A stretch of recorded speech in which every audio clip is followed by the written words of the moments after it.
설 전부터도 조금씩 이렇게 조짐이 있었다고들 맞습니다. 하더라고요. 예, 그러니까요. 지금 그 거래를 토지거래 허가구역 해제라고 연관 지으시면 안 되고요. 아, 예, 사실은 그 토지거래 허가구역을 해제한다라고 그죠? 그리고 해제할 걸 적극적으로 검토한다. 이렇게 이제 오세훈 시장께서 한 달 전쯤에 그죠? 말씀을 하셨는데요. 예. 그 전부터 움직임은 있었어요. 대신에 이제 그게 아주 뚜렷하거나 강하지는 않았는데요. 이미 이제 그 다니시는 분들은 많이 다니시고 계약도 가끔씩 저희가 나오고 했는데요. 네. 2월부터는 상당히 달라졌어요. 그래서 물론 토지거래 허가구역을 해제하겠다라는, 검토하겠다라는 게 뭐 크게 작용한 걸로 보이긴 해요. 그렇지만 어쨌든 그 전부터 움직임이 있었는데 이제는 그 움직임이 굉장히 뚜렷하고 강한 걸로 보여지고요. 지금 강남은 대부분 신고가라고 생각하시면 되고요. 그리고 가격을 조정하면 일단 계약은 안 됩니다. 그러니까 무조건 그 가격에 사셔야 돼요. 그래서 걸려있는 가격. 예, 그걸 협상한다 그러면 이미 다른 사람으로 넘어가는 거죠. 예, 그래서 그 가격에 그냥 사시는 분들만 지금 계약이 되시는 거고요. 심지어는 이제 토지거래 허가구역이라는 게 원래 그 재건축 아파트는 지금 다 묶었잖아요. 네. 그리고 그 나머지 이제 뭐 재건축 아파트가 아닌 데는 풀었는데요. 사실은 이제 잠실주공 5단지라든지 뭐 이런 쪽은 제가 알고 있기로는 매물이 다 들어갔어요. 그래서 저 아는 지인도 이제 파크리오를 안 팔리다가 이제 팔린 거예요. 당연히 팔리죠. 토지거래 허가구역 해제된다고 했으니까요. 그래서 팔리고 잠실주공 5단지로 넘어가려고 했는데 매물이 없는 거예요. 아, 예. 그래서 지금 뭐 장미라든지 이런 쪽 보고 계시는 걸로 제가 알고 있거든요. 네. 그래서 좋은 이제 재건축 단지 그리고 반포라든지 오히려 청담 삼성 뭐 이런 쪽 같은 경우는 토지거래 허가제 해제의 풍선 효과로 반포도 저는 다시 또 달리지 않을까. 그리고 최근에 저희가 확인은 했는데요. 아직 실거래가는 안 떴어요. 네. 그 레미안 원베일리가 지금 그 전용 84가 68억에 지금 계약이 됐어요. 68억이 예, 68억에 계약이 됐습니다. 저희가 아는 중개사 통해서 확인을 했는데요. 평당 2억. 예, 이거는 이제 완전히 평당 2억입니다. 그게 34평으로 제가 알고 있거든요. 근데 30평대가 평당 2억 가는 거는 조금 놀라운 일이고요. 그동안은 이제 대형 평형이 그죠? 평당 2억 정도 갔거든요. 네. 그래서 대형 평형이 평당 2억 간 거는 지금 아주 뭐 사실은 흔합니다. 흔하고 뒤에서도 좀 설명드리겠지만 최근에 이제 물론 이제 토지거래 허가제 해제의 효과하고 다 맞물려 있는데요. 청담동이나 삼성동에 그 새로 입주하는 아파트가 있어요. 청담 삼익 재건축한 청담 르일이라든지 홍실 아파트일 겁니다. 아마 그거 재건축한 아크로 삼성이라고 있는데요. 그게 이제 올해 입주를 다 합니다. 하는데 그 아파트가 전용 92제곱미터인데요. 그 청담 르일 같은 경우는 아크로 삼성인가? 예, 그게 이제 전용 9인데 35평이에요. 그게 52억에 거래됐고요. 네. 예, 그리고 호가가 사실은 좀 무섭습니다. 지금 50평대는 다 100억 이상 호가를 했어요. 그래서 한강이 보이는 그 강남에 있는 아파트는 일단 대형 50평 이상은 평당 2억은 지금 거의 굳어져 가고 있다고 보시는 게 맞아요. 놀랐습니다. 이게. 예, 놀랐습니다. 야, 이게 토어제 해제 전부터 이렇게 꿈틀댔던 예, 맞습니다. 거는. 그거는 정확하게 맞고요. 제가 이제 일단 오를 때가 되어서 다니는 분들이 계셨던 걸로 보이고요. 물론 지금 정치적 상황이 별로 안 좋다라는 거 잘 아실 거고요. 예. 근데 오를 때가 되어서 다니고 계신 분들도 꽤 있었고요. 그 다음에 이제 그 잠실권이 가장 큰 혜택이 있었죠. 근데 잘 생각해 보시면 최근에 이제 성동구와 광진구에 새로 입주하는 아파트가 좀 있습니다. 성동구 같은 경우는 제가 이름을 정확하게 기억하는데 지주택이에요. 지주택 하나 입주하는 거 있습니다. 그 1차, 2차로 그냥 입주하는데요. 그 아파트가 지금 30평대가 25억이에요. 입주권 나와 있는 가격들이 25억, 뭐 26억 이렇게 나와 있고요. 광진구도 이스트폴인가 하는 롯데캐슬 뭐 이런 아파트들이 입주를 하는데요. 그 아파트 다 지금 20억 중반대예요. 매물이 나와 있는 게. 그러다 보니까 잠실 입장에서 볼 때는 가격이 같잖아요. 그게 너무 황당한 거예요. 우린 잠실인데. 네, 우린 잠실인데. 그래서 이 가격에 내가 팔아도 되나 이런 생각을 이제 아마 집주인분들 가지고 계셨을 거예요. 실제로 이제 입주하는 신축 아파트가 있는 데 같은 경우는 가격들을 그렇게 갱신할 가능성이 큰데요. 강 너머에 있는 잠실 입장에서 볼 때도 야, 저기가 나하고 같은 가격이면 좀 이상하지 않느냐 이제 이렇게 생각을 하는 것 같아요. 이제 그런 이제 추이들이 좀 있었던 것 같고요. 또 하나는 이제 DSR 이제 스트레스 DSR 3단계 시행이 7월이죠. 그러니까 이게 원래 이제 작년에도 거래가 많이 됐었던 데가 저희도 매출이 가장 많이 나왔을 때가 7월, 8월, 9월이에요. 네. 근데 이게 7월로 가면 이제 늦잖아요. 일단 그 대출 한도가 줄어들거든요. 뭐 대출을 크게 안 일으켜서 이런 주거선호지원 사시는 걸로 제가 알고 있긴 한데, 그래도 뭐 대출을 일으키는 분도 계실 거고, 일단 그게 이제 마일스톤 비슷하게 해서 굉장히 좀 스트레스 받게, 그죠? 7월 달이다 이러면 이거 더 빨리 내가 서둘러야 되지 않느냐라는 생각도 제가 볼 때는 있으셨던 것 같아요. 예. 그래서 그런 부분도 있고요. 그리고 말씀드렸듯이 이제 강남의 입주권 가격 자체가, 그죠? 평당 2억씩 가고 뭐 30평형대도 이제 1억을 훌쩍 넘는 형태로 신축들이 계속 들어오니까, 그에 따라서 이제 나머지 이제 부분들도 거래가 되고, 최근에 저희가 거래한 아파트인데요. 아이파크 삼성이라고 거기 아주 좋은 아파트가 있습니다. 청담역에서도 가깝고요. 청담역은 역세권이라고 볼 수 있고요. 봉은사역에서도 아마 그렇죠. 대단지로서는 제일 가깝습니다. 이렇게 걸어 내려가는 건 가까운데요. 올라가실 때 이제 약간 그게 경사가 언덕, 있습니다. 그래서 좀 힘드시긴 한데요. 현대산업개발 본사 있던 자리입니다. 뭐 아시는 분은 잘 아실 건데, 2000년도에 분양했을 때 분양이 제대로 안 됐었어요. 그게 70평, 80평, 90평 이렇게 해서 분양을 했는데요. 대형 수만. 예, 잘 안 됐어요. 그리고 분양가도 좀 높았어요. 높아봤자 1,500 정도였는데요. 그걸 이제 2001년도에 바꿔가지고 50평도 넣고, 뭐 그렇게 분양가도 아마 1,000만 원대로 해가지고 분양을 해서 뭐 꾸역꾸역 그냥 성공을 했어요. 그때는 뭐 잘 아시다시피 타워팰리스 이런 데도 미분양이었고 그랬어요. 비슷한 시기입니다. 그래서 그렇게 해서 입주는 아마 2003년도인가 4년도에 한 아파트인데요. 전현무 씨가 산다고 그래가지고 유명한 아파트입니다. 그래서 그 아파트 63평도 저희가 63억에 계약을 했거든요. 그전 거래는 55억인가 그래요. 거기도 이제 삼성동이긴 하지만 청담동하고 굉장히 가깝거든요. 그리고 강이 보이고 뭐 이런 데들 같은 경우는 기존에 있는 아파트들도 이제는 평당 1억을 넘어서는 그런 가격대를 아마 형성하지 않을까, 예, 그렇게 보는 거죠.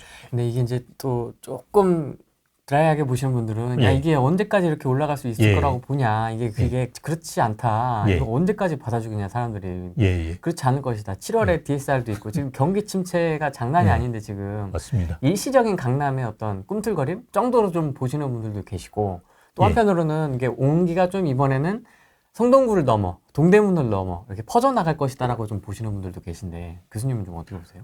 일단 우리가 보통 이야기하는 마성, 강동, 광양까지는 퍼질 거라고 봐요. 그게 뭐냐면 마포구, 성동구, 그 다음에 강동구, 동작구, 광진구, 양천구. 양천구도 지금 움직이고 있습니다. 목동 쪽은 움직이고 있는데요. 여기까지는 일단 갈 것 같아요. 지금 여전히 이제 강서구라든지 서울 외곽 쪽은 그렇게 움직임이 뚜렷하지는 않은 것 같아요. 그래서 일단 이제 그까지는 갈 거라고 보고요. 경기 안 좋고 이런 거는 저도 잘 알기는 한데요. 뒤에서도 저희가 좀 이야기 나눌 수 있겠지만, 이게 100억씩 하는 아파트를 누가 사냐 이렇게 하시는 분도 계시고, 네. 실제로 이제 뭐 이렇게 하락을 많이 이야기하시는 분들이 나오셔가지고 항상 수요가 없다. 네. 그거는 뭐 한 몇 년 전부터 제가 만나가지고 계속 들었던 이야기인데요. 네. 상위 1%가 얼마큼 버는지를 잘 모르시는기 때문에 그래요. 그거는. 저도 이제 우대방에서 이제 상담을 많이 하거든요. 상담을 많이 하면 제가 이제 상담한 분들은 대부분 소득 기준으로 해서 우리가 집값을 비교하는 거잖아요. 그게 한 5에서 10 사이입니다. 대부분 강남에 사시는 분들. 근데 강남의 아파트라는 게 기본이 30억, 40억 하잖아요. 30평을 사시더라도. 근데 그분들이 대략 한 3, 4천은 버시거든요. 한 달에. 제가 말하는 게 연봉이 아니고요. 한 달에 그 정도 봅니다. 근데 그게 신기한 게 아니고요. 두 분이서 보시면 대기업 다니신다 그러고 한 3, 40대 되면 대부분 10년 이상은 근무하신 분들이거든요. 1억 5천 정도는 받으세요. 그렇게 안 받으신다고 알고 계시는 분은 정말 이게 잘못 알고 계시는 거고요. 그러니까 소득이 상당히 높습니다. 제 아는 지인분도 예전에 과천에 집 살 때 잔금 그럼 뭐 어떻게 했냐 내가 물어보니까 뭐 그 삼성전자 다니시거든요. 인센티브 받아서 냈다. 그래서 그런 분들이 많습니다. 우리가 상위 10%와 상위 1% 간의 소득이나 자산 격차가 지금 많이 벌어지고 있어요. 우리가 양극화 이야기할 때는 보통 강남, 비강남, 수도권, 지방 이야기하는데 이미 그거는 이게 거스를 수 없는 대세로 그냥 자리 잡은 거라고 생각하시면 되고요. 네. 그걸 이제 뭐 완화시킬 수도 없고요. 멈추는 정도 수준 또는 양극화가 지금은 많이 벌어지는 거를 조금 줄이는 수준에서는 가능하겠지만 이미 그거는 뭐 저희가 돌이키기가 힘든 상황이라고 보시는 게 맞고요. 그거는 이제 선진국으로 갈수록 뭐 그렇게 되는 겁니다. 그게 뭐 어떻게 보면 그렇게 가는다고 이제 이해하시는 게 좋고요. 최근에 이제 현상은 이제 아주 미국과 같이 이런 상위 10%와 상위 1%, 상위 10%는 사실은 그 서민에 가까웠다고 이야기하시는 분들도 이제는 많아요. 그 상위 1% 분들 또는 상위 0.1% 이런 분들이 버는 소득이라든지 이런 거는 우리가 상상을 초월합니다. 아까 말씀드렸듯이 우리가 그냥 직장 다니시는 분도 한 달에 월 수입이 3, 4천씩 되는데 상위 1% 분들이 얼마큼 버시겠습니까? 그죠? 몇 억 될 수도 있는 거죠. 한 달에 버는 게. 그래서 1년 모으면 30억 집은 사실 수 있어요. 그런 분들이 상당히 많습니다. 제가 이제 상담을 해보면 아주 그런 분들을 많이 만나 보거든요. 그래서 몇백억, 뭐 몇천억 자산 가지신 분들이고 제가 뭐 어느 지역 이야기해도 별로 관심 없다고 이야기하고 그냥 반포라든지 그죠? 압구정, 뭐 대치 이런 데만 이제 찾으시는 분들 그리고 대부분 대형. 요번에 뭐 제가 알고 있기로도 뭐 60평대 이렇게 하시면 대부분 그게 보시면 두 분이 살고 계시는 경우가 많아요. 연세도 이제 7, 80 되시고 그래가지고 팔고는 어디로 가시느냐? 또 비슷하게 60평에 사셨던 분은 한 50평 정도로 가시지 30평으로 안 가세요, 절대로. 그쵸. 예, 절대로 그렇게 안 현타합니다. 가세요. 그래서 최근에 이제 그 잠원동에 21년도에 입주한 아파트인데요. 레미안 신반포 리오센트인가 하는 아파트 있어요. 세대수가 많지는 않아요. 제일 평형이 많은 게 몇 평형이냐면 52평형이 제일 많아요. 30평도 있고 40평도 있는데 52평형이 세대수가 200세대가 넘어요. 그래서 거의 한 반 정도를 차지하거든요. 주력 세대네요. 예, 예. 그래서 아니 좀 이상하지 않느냐. 저도 그래서 물어보니까 조합원분들이 다 50평을 했대요. 그래서 우리가 일반적으로 최근에는 이제 재건축을 하면 이렇게 강남이 아닌 지역들 같은 경우는 내가 대형 평수에 살다가도 중소형 평수로 내려가시는 분도 계시거든요. 왜냐하면 또 부담금도 내야 되고 이러니까 그냥 내가 중소형 평수로 내려가면서 오히려 뭐 환급을 받는다든지 그죠? 아니면 그냥 뭐 또이또이해서 그냥 부담금 안 내는 걸로. 네. 그리고 또 뭐 두 분 살고 계시거나 아니면 한 분 돌아가시고 혼자 사는 분도 꽤 계시거든요. 그래서 그렇게 그냥 가시는데 강남은 안 그래요.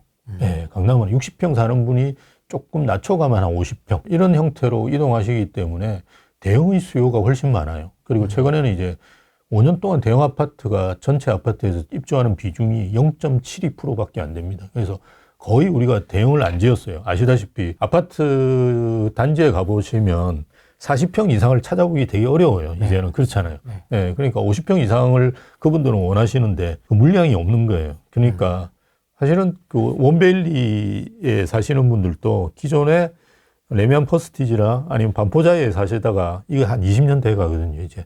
20년 되면 좀 불편해요. 10년 지나면 조금씩 고장이 나고, 그죠? 집도. 20년 되면 사기가 불편하시기 때문에 그걸로 이제 넘어가시는 분들도 꽤 많거든요. 근데 강보이고 뭐 신축이고 커뮤니티 좋고 원베일리밖에 없어요. 예, 예.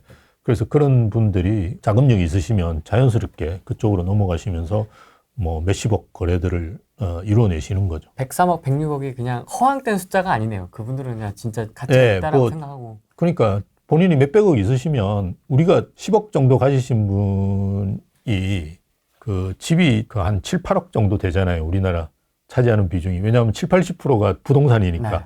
10억 정도 가지신 분이 7, 8억 정도의 부동산을 가지고 있는 거니까요. 특히나 자기 집 한 채.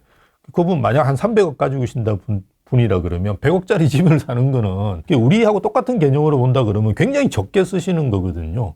그렇지 않습니다. 그래도 200억이 남아 있는데, 예, 그리고 3분의 1밖에 투자를 안 했는데 30% 정도밖에 자기 집에다가 투자를 안 하신 건데 일반적으로 우리가 집에다가 7, 80%를 투자하는데 이렇게 크게 이제 그분들 입장에서 볼 때는 큰 개념이라고 생각하지는 않는 거예요. 그래서 내가 돈이 없으니까 모두 다 돈이 없는 걸로 생각하거나 내가 돈이 없기 때문에 다 돈이 없어야 된다고 생각하는 분들이 많아요. 알고리즘으로 자꾸 뜨니까 저도 네. 보긴 보는데 네. 그렇게 이야기하시는 분들이 되게 많아요.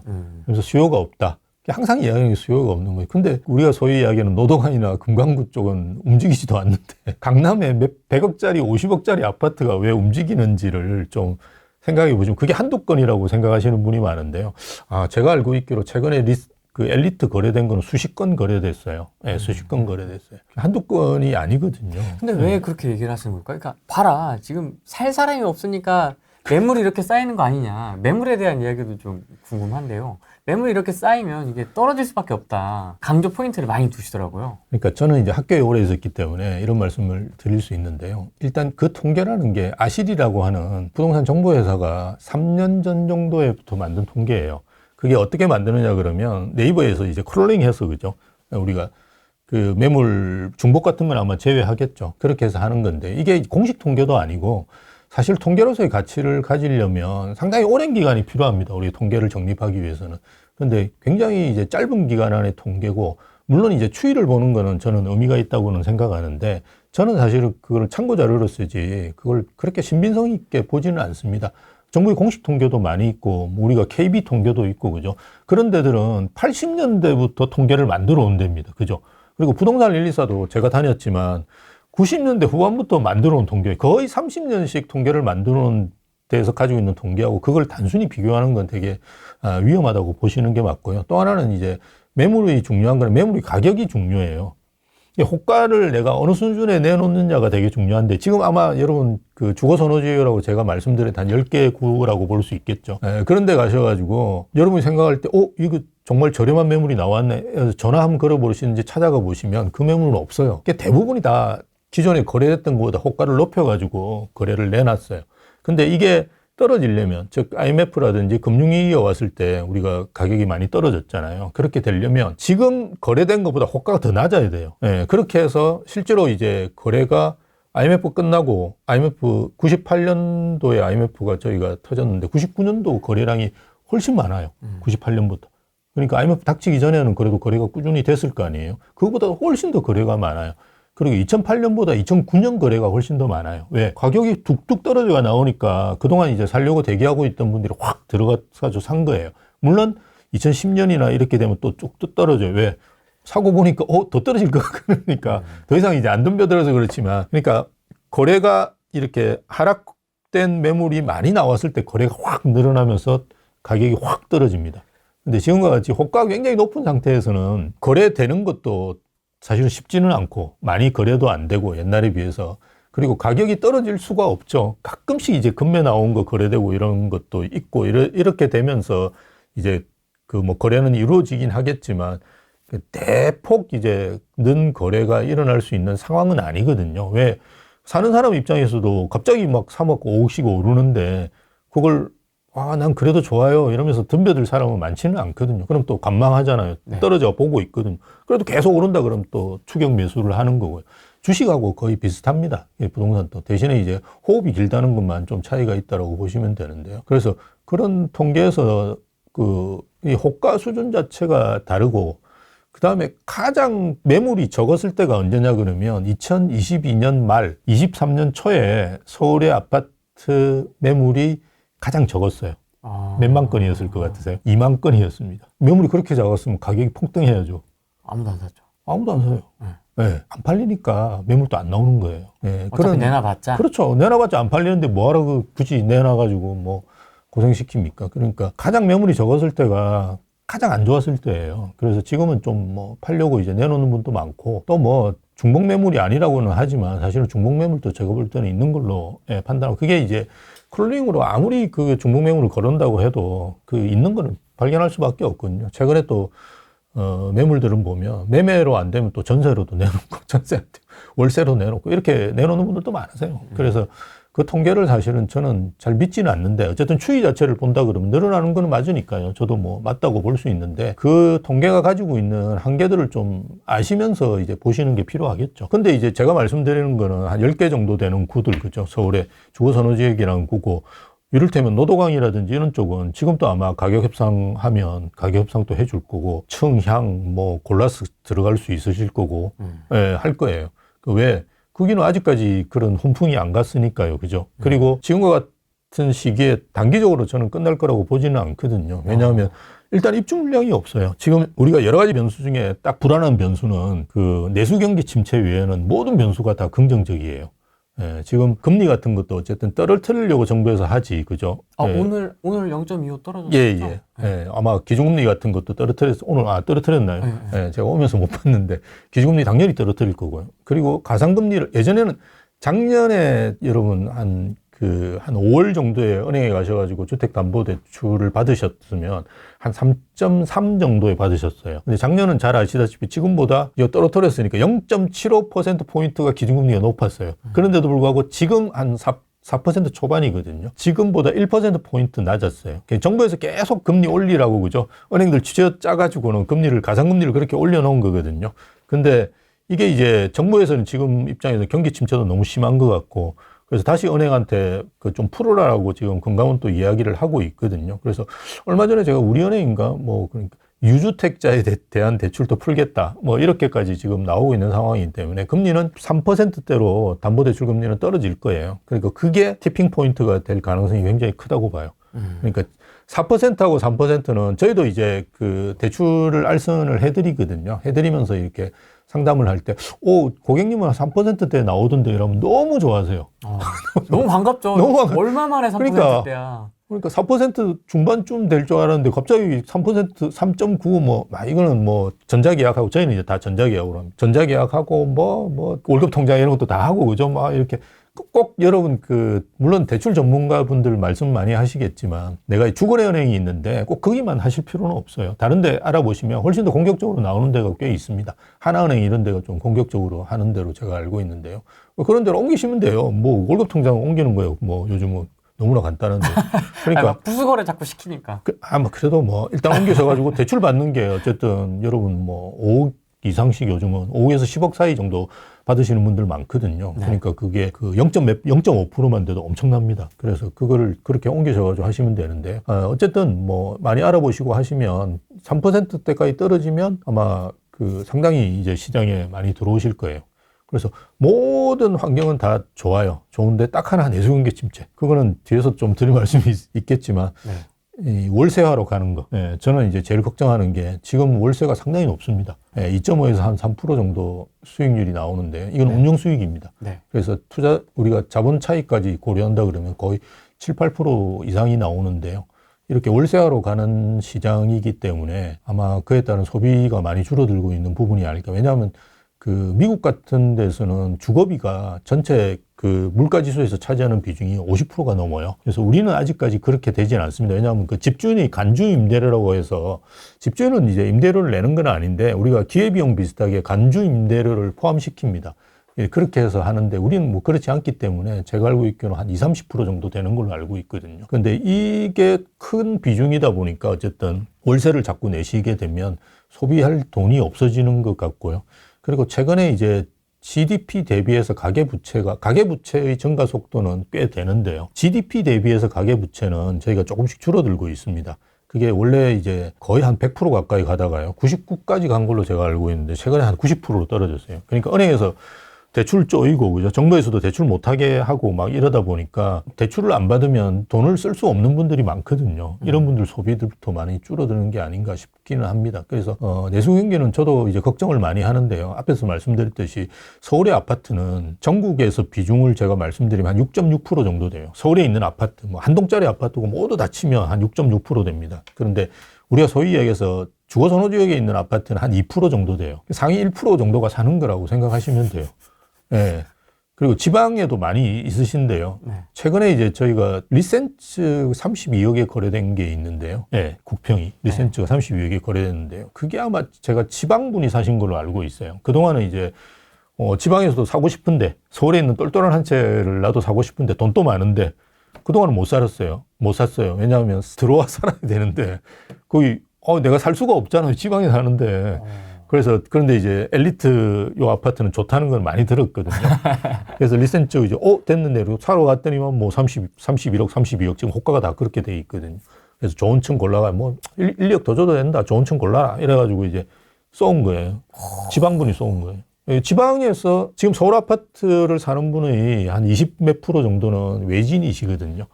예, 외진인데 그 중에 저는 한 10% 정도는 지방분이라고 생각해요. 지방에 자산가들 많이 있습니다. 그러니까 자산가라는 게 뭐 우리가 울산이라 그러면 소득이 좋은 데고요. 부산이나 대구는 깔고 앉아 있는 돈이 많거든요. 옛날에 벌어놨는데 지금은 별로 돈은 없어요. 근데 이분들은 뭐 3% 정도 그 금리면 충분히 살아가는 분들이세요. 한 100억 있으시면 3억 1년에 예금 이자로 나오잖아요. 사는데 별로 지장 없잖아요. 이런 분들 꽤 있습니다. 예, 지방에 가면. 그래서 울산에는 주상복합 이런 게 잘 안 되는데요. 대구나 부산에는 20, 30억짜리 주상복합이 팔려요. 아, 그렇죠. 예, 팔려요. 그분들을, 그 주상복합을 서울에 있는 분들이 샀다고 생각하시는 분이 많은데 아닙니다. 다 90% 이상이 부산이나 대구 분들이 가지고 계세요. 국민은행에서 매년 부자 보고서 이런 거 발표하는데요. 거기 보면 부자들이 어느 정도 있느냐 이렇게 나와 있는데요. 인천하고 부산이 지금은 인구가 큰 차이가 없습니다. 인천이 300만 넘고요. 부산도 이제 한 320만 정도에 한 10년 지나면 이제 역전될 거예요. 근데 인천의 부자에 비해서 부산의 부자들이 거의 10배 가까이 많아요. 소득은 적지만 자산이 많은 분들이 되게 많습니다. 그런 분들이 이제 그런 서울에 있는 아파트를 사려고 또는 이제 자제분들 아파트를 사주려고, 그거는 이제 30억짜리는 아니겠죠. 한 10억짜리 사주시겠죠. 예, 예, 그런 수요가 되게 많습니다. 저도 제 친구들이 다 이제, 저는 고향이 부산이니까요. 다 부산이잖아요. 그래서 부산에 있는 친구들이 자식들 이제 집 사는 것 때문에 올라오기도 하고 저한테 부탁도 하고 많이 하는데 8억에서 한 10억 정도 되는 아파트를 많이 사줘요. 네. 처음부터 20억짜리 사주면 돈이 있어도 사주는 거 별로 좋은 건 아니잖아요. 그래서 한 10억 정도 사주고 하는 거 봐서? 하는 거 봐서 예쁘면 더 주고 근데 증여는 많이 해주시는 게 좋아요. 돌아가실 때 주는 거는 이게 대비가 안 되기 때문에 미리미리 좀 해주시면 좋죠. 그래서 저도 뭐 항상 그 증여, 근데 또 이게 그냥 신고도 안 하고 막 그냥 슬쩍슬쩍 주시고 이러면 안 되고요. 오히려 신고를 딱 하고 이게 주시는 게 제일 좋아요. 그렇게 해서 10억짜리 아파트 사는 친구들도 많고요. 그러니까 이게 참, 저도 지방이 안 되는 거에 대해서 별로 좋아하지는 않는데요. 저도 뭐 부산에서 태어나긴 대구에서 태어나가지고 부산에서 오래 자랐기 때문에 정말 지방이 잘 되길 바라는데, 친구들이 전화 와가지고 이야기하더라도 지방은 그냥 전세 살고 서울에 아파트 사라라고 이야기할 수밖에 없거든요. 아니고 그냥 지방도 좋으니까 너 지방에다 그 아파트 사라고 이야기하면 나중에 저한테 욕을 엄청나게 할 거예요. 10년만 지나도. 그러니까 서울에 있는 아파트를 하나 사놓고 지방에는 전세 살아라. 지방에는 전세 살면 나가라는 말도 안 하고 뭐 나갈까 싶어가지고 주인들이 막 무서워하고, 서울에는 이제 전세 살면 되게 피곤하잖아요. 집주인이 맨날 나가라 그러고 뭐 올려달라고 그러고 4년만 지나면 무조건 내보내려고 그러고, 예, 그런 식이니까 무조건 사시는 게 좋고, 그 가격도 그러니까요. 사가지고 가지고 계시는 게 돈이 있는 분들한테 유리하고요. 근데 지방 같은 경우는 사실은 전세 사는 게 좋거든요. 그리고 서울보다 지방이 훨씬 새 아파트가 많이 지어집니다. 아시다시피. 그래서 그냥 옮겨 다니면서 4년씩 살면 새 아파트, 옛날에는 우리가 새 아파트 별로 안 좋아했어요. 왜냐하면 그게 환경 호르몬 이런 것 때문에. 뭐 나온다고. 예, 맞습니다. 그래서 예전에는 그런 걸 이렇게 새로 해주고 이러는 회사들도 되게 잘 됐었어요. 근데 요즘은 이제 그 자체가 없어졌어요. 환경 호르몬 자체를 쓸 수가 없도록 규정이, 환경이라든지 안전에 대한 규제가 아파트가 되게 심해졌거든요. 그러다 보니까 이제 그렇게 안 돼 있기 때문에 옮겨 다니면서 사시는 것도 좋거든요. 새 아파트 계속 사는데 요즘은 이제 4년씩 사실 수 있으니까 옮겨 다니면서 살면 두세 번만 하면 이제 실버타운 들어가야 될 나이인데 살다가 실버타운 들어가면 되죠. 뭐 실버타운 가시면 이제 돈이 많이 들거든요. 그럼 어떻게 하면 되느냐. 강남에 그 개포동에 있는 아파트 새로 많이 들어왔잖아요. 네. 그 아파트 20평이 한 20억 정도 하는데요. 그게 월세가 한 400 나와요. 그러니까 조금씩 월세로 돌리는 거예요. 본인 이제 자금 계획으로 맞춰가지고. 지금은 월세로 돌리는 걸 훨씬 좋아해요. 저는 좀 이해가 안 되는데 어쨌든 젊은 분들이 월세를 더 선호하세요. 일단 월세를 알아보고 월세가 없으면 전세를 또 찾으시거든요. 그리고 전세도 이제 우리가 월세도 완벽한 순수 월세보다는 보증금 1, 2억 정도 있잖아요.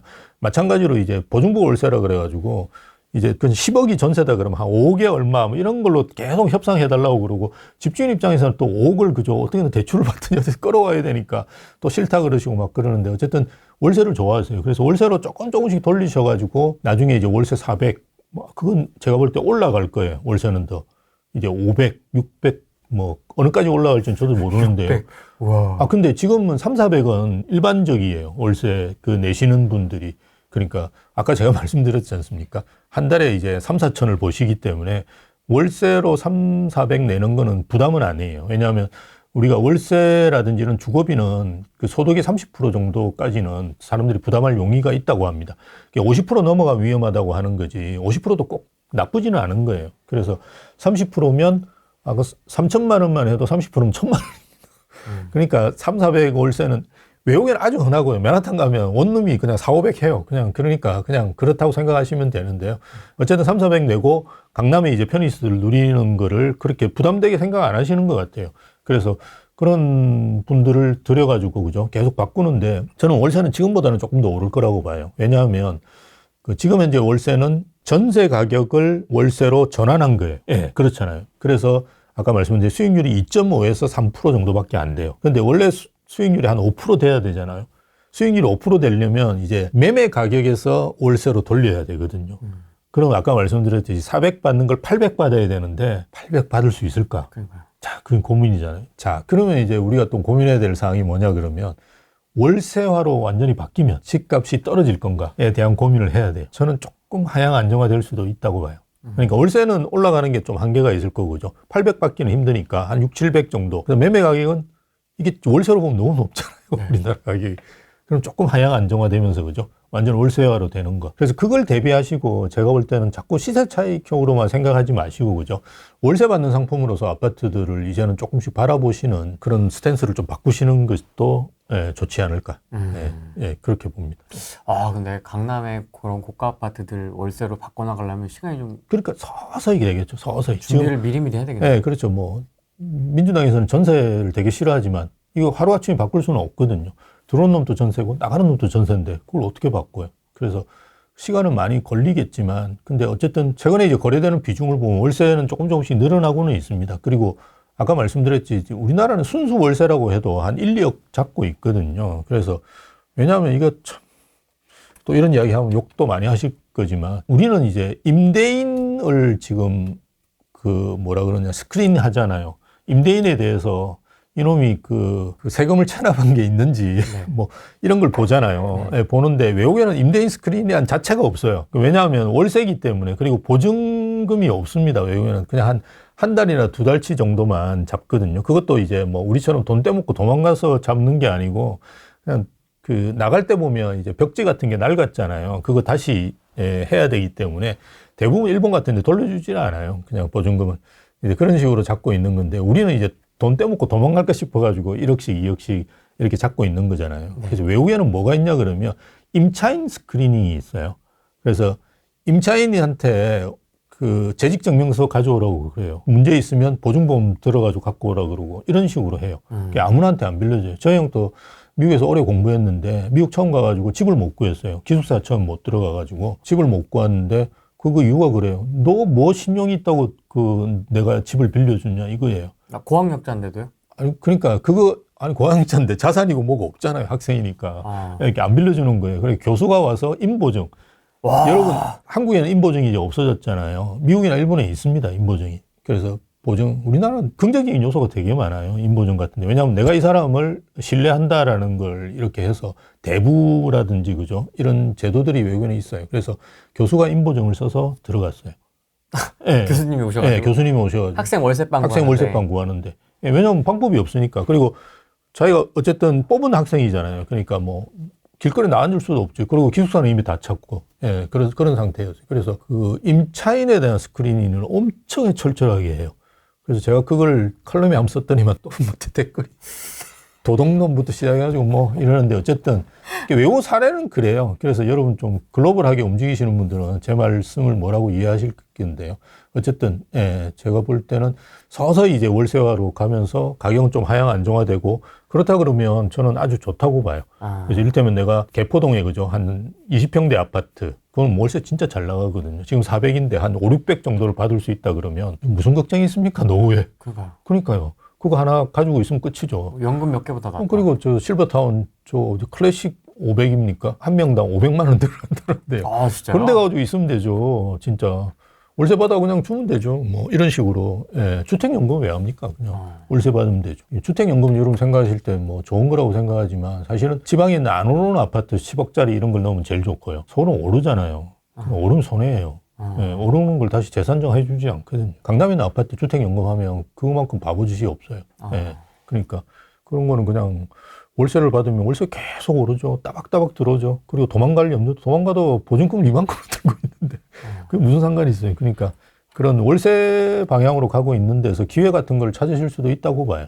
예. 교수님은 은퇴하면 어떤 뭐 실버타운이라든지 뭐 어떤 계획을 갖고 계십니까? 아니요, 저는 뭐 지금 마곡에 사는데요. 마곡이 너무 좋아요. 그래서 그냥 최근에 이제 저기 원글로버라든지 거기 트레이더스 들어왔거든요. 네. 그래서 저희는 이제 7단지 살기 때문에 너무 가까워요.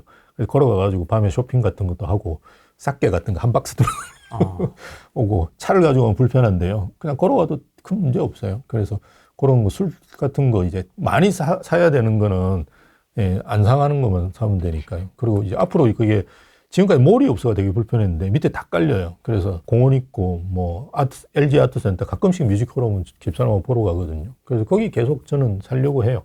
거기 실버타운도 하나 들어오거든요. 루웨스트 해가지고 들어오는데 노지현 씨 와가지고 막 선전하고 이랬는데, 근데 실버타운은 지금은 들어가시기가 여러분도 힘드실 거예요. 제가 이제 그 나이는 됐는데요. 들어가기가 힘들어요. 왜냐하면 거기는 평균 연령이 한 70대 후반이거든요. 가면 제가 막 숟가락 놔드리고 물 떠다드리고, 막내. 네, 물 떠다드리고 막 야단 먹고 그래야 되는 나이기 때문에 그렇게 할 수는 없고. 근데 뭐 어느 순간에는 들어가야죠. 근데 실버타운 중에도 이제 나중에도 실버타운 특집 해가지고 제가 말씀드리면 되게 좋은데, 분양형이 있고 임대형이 있는데요. 네. 임대형은 나이 제한이 있어요. 80 넘으면 들어가기 힘들어요. 그리고 조금 뭐 걷는 거 좀 불편하고 이러면 쫓아내고 막 그러거든요. 임대형은 자기 마음대로 하는 거예요. 근데 분양형으로 해서 했던 상품 같은 경우는 아파도 못 쫓아내요. 그래서 제가 이제 분양형 상품 용인에 하나 있는데요. 세브란스 병원에 붙어 있어요. 거기 갔더니만 이렇게 휠체어 끌고 이렇게 그 요양보호사들이 하는 데도 있더라고요. 그래서 그런데 나중에 70 넘어가지고 들어가면 되겠다라는 생각은 해요.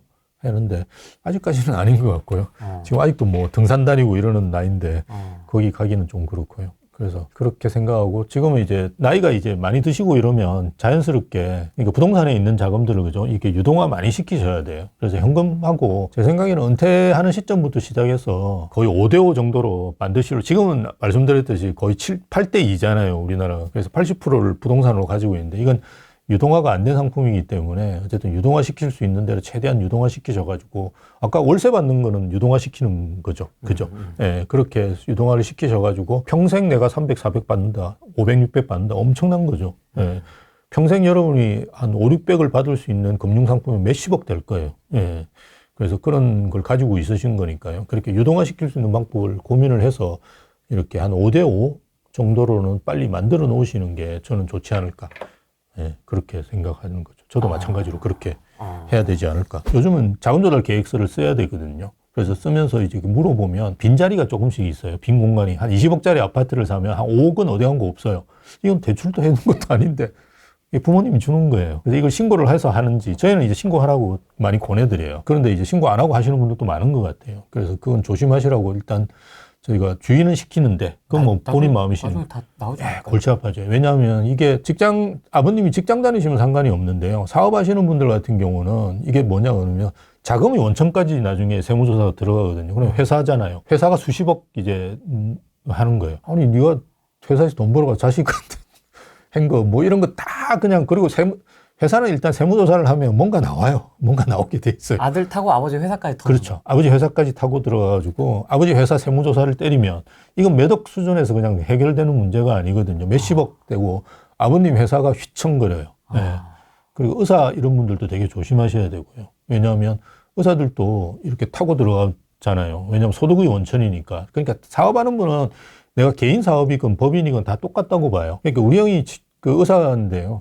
우리 형도 세무조사 맞을 때 언제 세무조사 맞냐 그러면 10년 차 때 딱 맞아요. 세무조사를. 10년 차 때 의사가 가장 잘 법니다. 잘 벌었는데 그동안 이제 세무신고 제대로 안 하잖아요. 옛날에 특히 그랬어요. 저희 형도 뭐 90년도인가 그렇게 맞았으니까. 이렇게 되었을 때 소득이 지금 10년 동안 이만큼 벌었을 거라고 가정해서 세무를 때려요. 그러니까 이게 한번 맞으면 휘청해요, 의사들도. 예. 세무조사가 그런 거예요. 그래서 뜬금없이 왜 나왔어요? 10년 정도 되면 대충 나와요. 예. 다 알고 있구나. 예. 그리고 대충 강남에서 개업하고 있고, 저 형이 청담동에서 청담동에서 엄청나게 그 잘 되는 교정치과 의사였거든요. 떼부자네요? 예. 내가 가면 연예인들도 보고, 예. 그때 되게 즐거웠는데, 어쨌든. 예. 그러니까 딱 그냥 타겟으로 가만히 보고 있는 거예요. 처음엔 안 때려요. 보고 있다가, 요때쯤 때리면. 그러니까 국세청이나 아니면 세무서 입장에서도 이렇게 하면 그 효과가 있어야 되잖아요. 나도 내가 나가는데 뭔가 가성비가 있어야지 나가서, 그죠? 이렇게 뽑아낼 수 있지. 갔는데 뭐 한 1, 2억밖에 못 추징했다 이러면, 야, 너 그거 왜 갔어? 며칠 동안이나 이러면서, 이렇게 이야기할 거 아니겠어요, 상사가. 그러니까 갈 때 그냥 몇십억, 아니 뭐 최소 10억 정도 이게 뽑아낼 수 있도록 그걸 딱 골라서 그냥 가는 거예요. 다 알죠, 세무사들. 여러분 아는데 그냥 가만히 있는 거예요. 여러분 그 무슨 문제 일으키고 이러는 것들은 1,000만 원, 2,000만 원 이런 건 신경을 안 써서 그런 거지. 요즘은 그 현금 같은 거 1,000만 원만 빼도, 그죠? 예, 신고가 다 들어갑니다. 근데 그거 하나하나 다 안 해요. 그거 해봤자 얼마 뽑아내겠어요. 아, 몇백만 원, 뭐 몇십만 원 추징하는 그게 무슨 의미가 있어요. 세무사 입장에서 아무 의미가 없죠. 국세청에서는. 그러니까 그걸 가만히 두는 거예요. 근데 그게 막 이렇게 누적되고 갑자기 애한테 애가 그죠? 강남에 20억짜리 집을 샀다. 오, 이거 걸렸다. 걸렸어. 예, 이렇게 해가지고 딱 세무조사 나오는 거예요. 나오면서 타고 들어가가지고 아버지 세금까지 다 추징하고 탈탈 털어가 몇십억 터는 거예요. 아, 판 예. 제대로 짜네. 그렇죠. 그렇게 해서 하는 게 일반적이에요. 왜냐하면 지금 세수가 부족하기 때문에 그냥 어영부영 이래가지고 뭐 1억짜리 그 추징하려고 안 들어갑니다. 그냥 저희 이제 책을 같이 쓴 분이 국세청에 계셨던 분인데 네, 뭐 그런 이야기 해요. 만나가지고 이야기를 해보면. 그리고 저희 형 세무조사하고 이랬던 거 생각하면 그랬던 것 같아요. 조심하셔야 됩니다. 근데 어쨌든 빈 공간이 있는데 그 빈 공간이 대부분 아버님이나 어머님들이 주시는 게 많아요. 그래서 원래 우리가 부자가 되려면 이제 부동산 투자 쪽으로 본다 그러면 좋은 상품을 좋은 시기에 사야 되잖아요. 근데 최근에 하나 더 늘었어요. 좋은 상품을 좋은 시기에 받아야 돼요. 부모님한테. 그게 아마 향후 10년 동안 저희 같이 이제 자산 관리하는 사람들 입장에서는 제일 큰 비즈니스예요. 예, 그래서 보험회사가 그런 걸 많이 하거든요. 지금 아니 현금에 내가 100억이 있어요. 이거 빼낸다고 여러분 뭐 저한테 상담하러 온 분이 그 현금 다 빼내가지고 제가 들고 있으면 안 됩니까? 아들이 그렇게 이야기하는데 그 빼낸 거 다 어디 갔는지 다 하죠. 소명해야 돼요. 다 소명해야 돼요. 나중에 아버님 통장 다 까고요. 여러분 통장 다 까요. 그래서 다 이렇게 비교를 해요. 예, 10년치를 합니다. 그래서 아버님 누워 계시고 얼마 안 되시면 돌아가실 것 같네. 그거 뭘 해도 소용없어요. 아무 소용없어요. 그러니까 지금부터 준비하셔야 돼요. 증여 같은 거 해주면 오히려 증여세 같은 걸 제대로 신고하면 자식게 되잖아요. 얼마 안 되거든요. 뭐 5억까지가 20%인가요? 그럼 한 1억만 내면 되는데 아깝잖아요.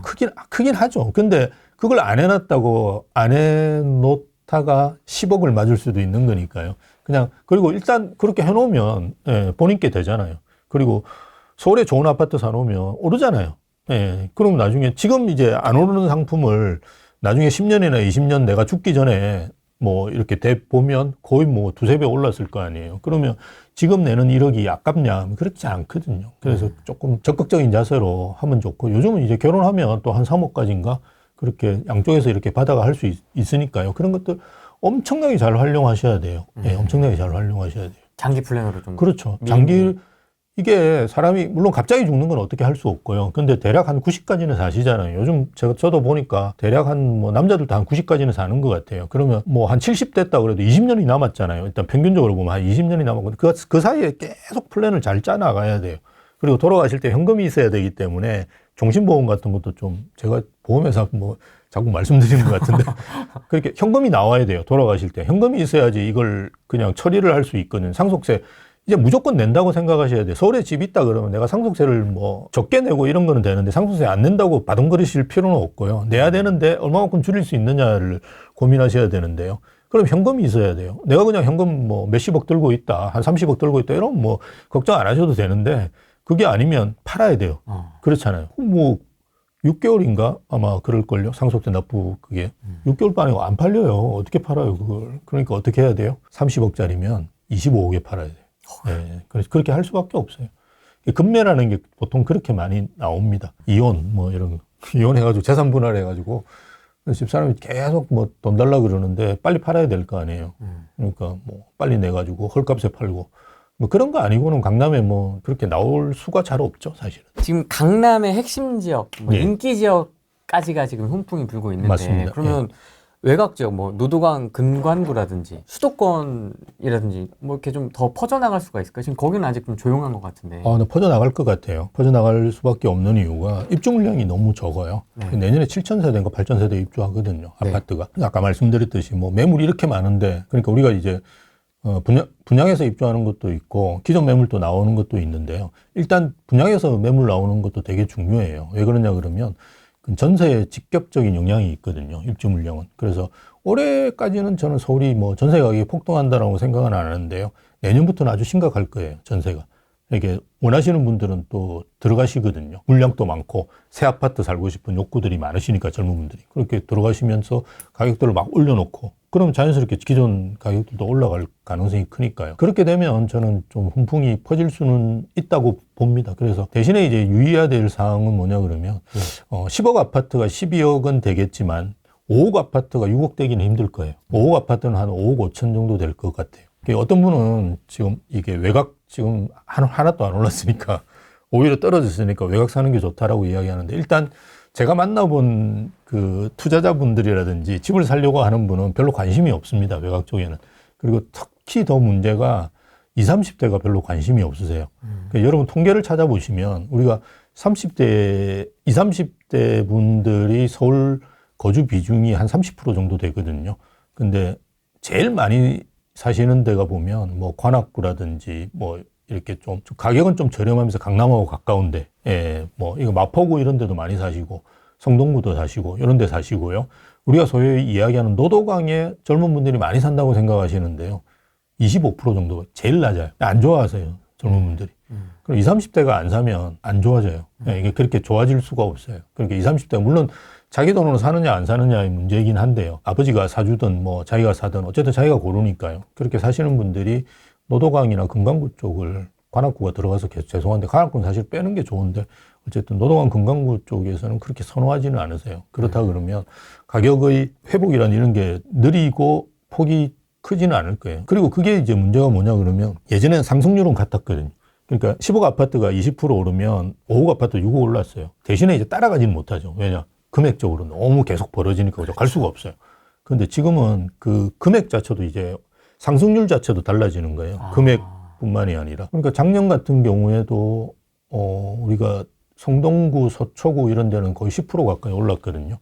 근데 제가 이제 서울시에 있는 분하고 이야기해 보니까 자기들 통계는 한 20% 올랐대요. 그래서 그 정도로 많이 올랐어요, 작년에. 근데 아시다시피 뭐 노도강이라고 하는 지역들은 안 떨어지면 다행이라고 했었잖아요. 근데 올해도 아마 비슷할 거예요, 여러분들. 그 지금 추세가 또 강남이 막 달리잖아요. 막 달리고 또 그 다음에 이제 강남 친구 마용성이 막 달리고 이렇게 갈 거예요. 가고 난 다음에 노도강 갈 때쯤 되면 정부에서 어떻게 할 것 같으세요? 규제. 그렇죠. 바로 규제합니다. 무슨 규제할까요? 대출 규제합니다. 대출 규제. 그러면 여기는 아주 치명적이에요. 서울 외곽이나 지방은 대출 규제를 하면 수요가 줄어드는 게 아니고요. 아예 없어져 버려요. 강남은 아무리 그냥 대출 규제 하더라도 강남이 가장 대출을 적게 일으켜가지고 사는 지역이에요. 가장 비싼데도. 가장 비싼데도. 대출을 일으키는 사람이 제가 알기로 한 50% 정도밖에 안 되고요. 나머지 50%는 대출을 일으키지도 않아요. 그리고 50% 중에도 뭐 제가 알기로 5억 이상을 빌리는 사람은 20, 30%밖에 안 되고요. 나머지는 정말 적게 빌려요. 여기 보시면 제가 아까 말씀드렸듯이 1월 6일부터 시작해서 그죠? 송파구가 제일 먼저 움직입니다. 그래서 네. 여러분들이 어떤 데이터를 보실 때 송파구를 보셔야 되는데요. 네. 송파구 데이터 보시면 오세훈 시장이 아마 적극적으로 검토하겠다 한 게 1월 10며칠일 거예요. 그때부터 이미 오르기 시작, 상승폭이 커지기 시작했어요. 긍정적으로 검토하겠다가 반영된 게 한 1월 20일일 거예요. 아. 예. 근데 그 전부터 시장은 쫙 움직이고 있었던 거예요. 그래서 통계가 지금은 0.36이면 이 상당히 강해요. 왜냐하면 이게 주 단위 상승률이잖아요.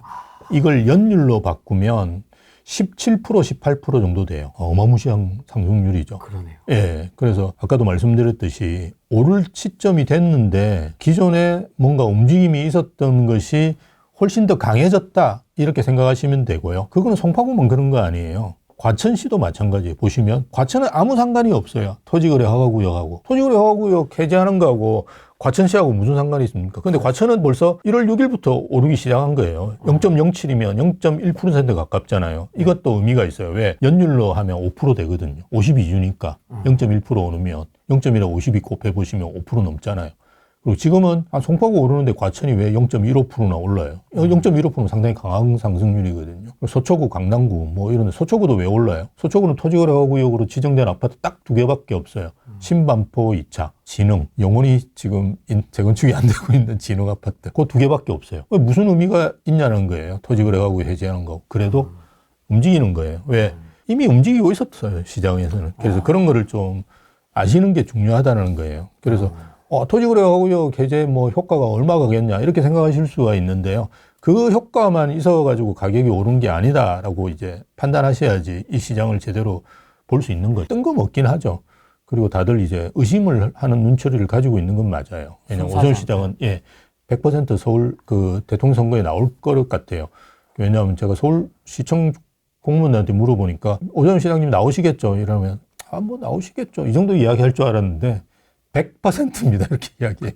그러니까 100% 아마 팀이 꾸려진 것 같아요. 그래서 움직이고 있기 때문에 아마 직원분들도 그렇게 말씀하시는 게 아닌가 싶은데 어쨌든 100% 나온다 그러는데 이게 원래 5년 지나면 해제를 해야 돼요. 서울시에서. 그 다음에는 국토부로 넘어갑니다. 이게 지정 대상이 국토교통부와 시도지사거든요. 근데 시도지사가 2번 지정할 수가 없어요.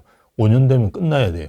그래서 국토교통부로 넘어가야 되는데 국토교통부에서는 이걸 재지정할 그 생각이 없어요. 지금은. 그러니까 그냥 국토교통부에서도 재지정 안 할 거예요. 그래서 어차피 6월 되면 해제가 돼요. 그러니까 재지정을 하지 않아서 그냥 해제가 된다고 생각하시면 되는데요. 6월이면 대선 거의 끝나갈 때잖아요. 별로 재미가 없잖아요. 예, 그러니까 1월 달에 하고 2월 달에 그냥 발표했지 않았나라는 의심을 살 수밖에 없는 거예요. 예, 카메라 뜨면 해제하는 건데 굳이 또 해제 타임상으로 본다 그러면 너무 이상하잖아요. 2024년 말과 25년 초는 그래도 서울이 전체적으로 보면 떨어질 때는 아니거든요. 제일 안 좋았을 때가 언제냐면 2022년이었잖아요. 그때는 막 떨어졌단 말이에요. 폭락을 했는데 30%가 막 떨어지고 이러는데 그때 해제를 해서 뭔가 이게 분위기를 좋게 하는 것이 재산권을 보호해주고 거주 이전을 자유를 보호해주는 건데 그때는 안 하고 가만히 있다가 그때는 굉장히 강경했어요. 오세훈 시장이. 제가 작년에도 오세훈 시장 하는 이야기를 기억해요. 굉장히 강경하게 이건 하면 안 된다. 이렇게 이야기를 했어요. 작년에도 올해보다는 별로 안 좋았잖아요. 작년 초에. 그런데도 불구하고 지금 분위기도 나쁘지 않은데 갑자기 이걸 해제하는 거는 뭔가 자기가 판단할 때는 참모들이 이야기했겠죠. 이거 해제하는 게 표었는데 더 도움 되겠습니다라고 이야기했겠죠. 예, 그렇게 해서 한 게 아닌가라는 의심을 살 수밖에 없는 아주 합리적인 의심. 예, 시점상으로 보면 그렇다고 볼 수밖에 없죠. 좋은 아파트 사시라라고 계속 말씀을 드리잖아요. 네. 말씀을 드리는 게 이제는 같은 구 내에 있으면서도 저희가 지금 여러분이 보시는 도표가 그 가장 비싼 아파트 1, 2위입니다. 그 핵심 거주 지역이라고 제가 아까 말씀드렸던 지역들만 말씀드리는 거고요. 여기 강남구는 빠져 있는데요. 왜냐하면 강남구는 사실 현대 아파트는 다 동일해요.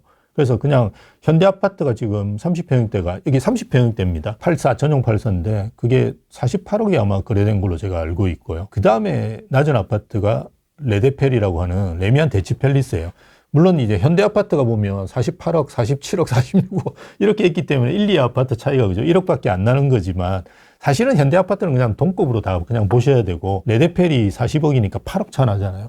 1, 2 아파트하고 2 아파트의 가격 차가 이렇게 벌어진 적이 없어요. 성동구는 16억이 벌어져 있어요. 물론 이제 좀 차이는 있지만 강변 동량은 여러분 뭐 강북 강변 타고 쭉 가시다 보면 트리마제 나온 후에 나오는 한 동짜리 아파트가 있어요. 지금 이름은 성수동량으로 바꾼 걸로 알고 있는데요.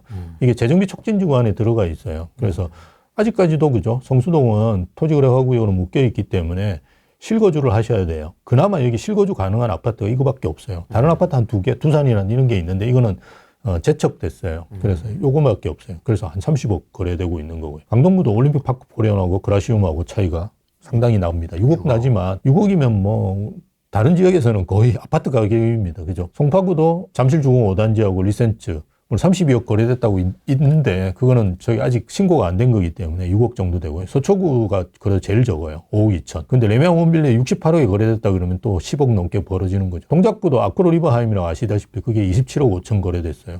위치 그 조망이 정말 좋습니다. 그 이수 쪽에 있는 아파트이기 때문에 사실은 이제 같은 아파트라고 볼 수는 없는데요. 19억 거래됐는데요. 진짜 제대로 이렇게 비교하려면 제가 알기로는 흑석 센츄레벨 1차가 그 다음에 높아요. 그 아파트가 18억 5천인가 그래요. 그래서 그거보다 지금 9억 정도로 이제 더 떨어지는 거죠. 강보이고 최근에 그리고 역 앞에 있는 아크로 리버하임하고 센츄레벨 1차가 아마 여기에서 많이 들어가 있는 걸로 알고 있습니다. 그 아파트하고의 가격 차이가 엄청나게 나는 거죠. 그 여의도도 마찬가지로. 여의도 그냥 지금 신축하고 15만 5죠. 차이 나고. 브라이튼 여의도는 최근에 대형 평형은 1억이 훌쩍 넘었어요. 그리고 용산구도 한강맨션하고 신동하고 차이 보시면. 그러니까 이제는 양극화라는 걸 우리가 계속 말씀드렸듯이 그냥 뭐 강남과 비강남, 서울과 지방 이 양극화가 아니고요. 같은 동네 내에서 옆집하고 내 집하고 양극화가 생길 거예요. 야, 무섭다. 그러니까 정말 좋은 걸 사셔야 돼요. 제가 이제 마곡에 산다고 계속 이야기하고 하는데도 마곡은 잘 안 올라.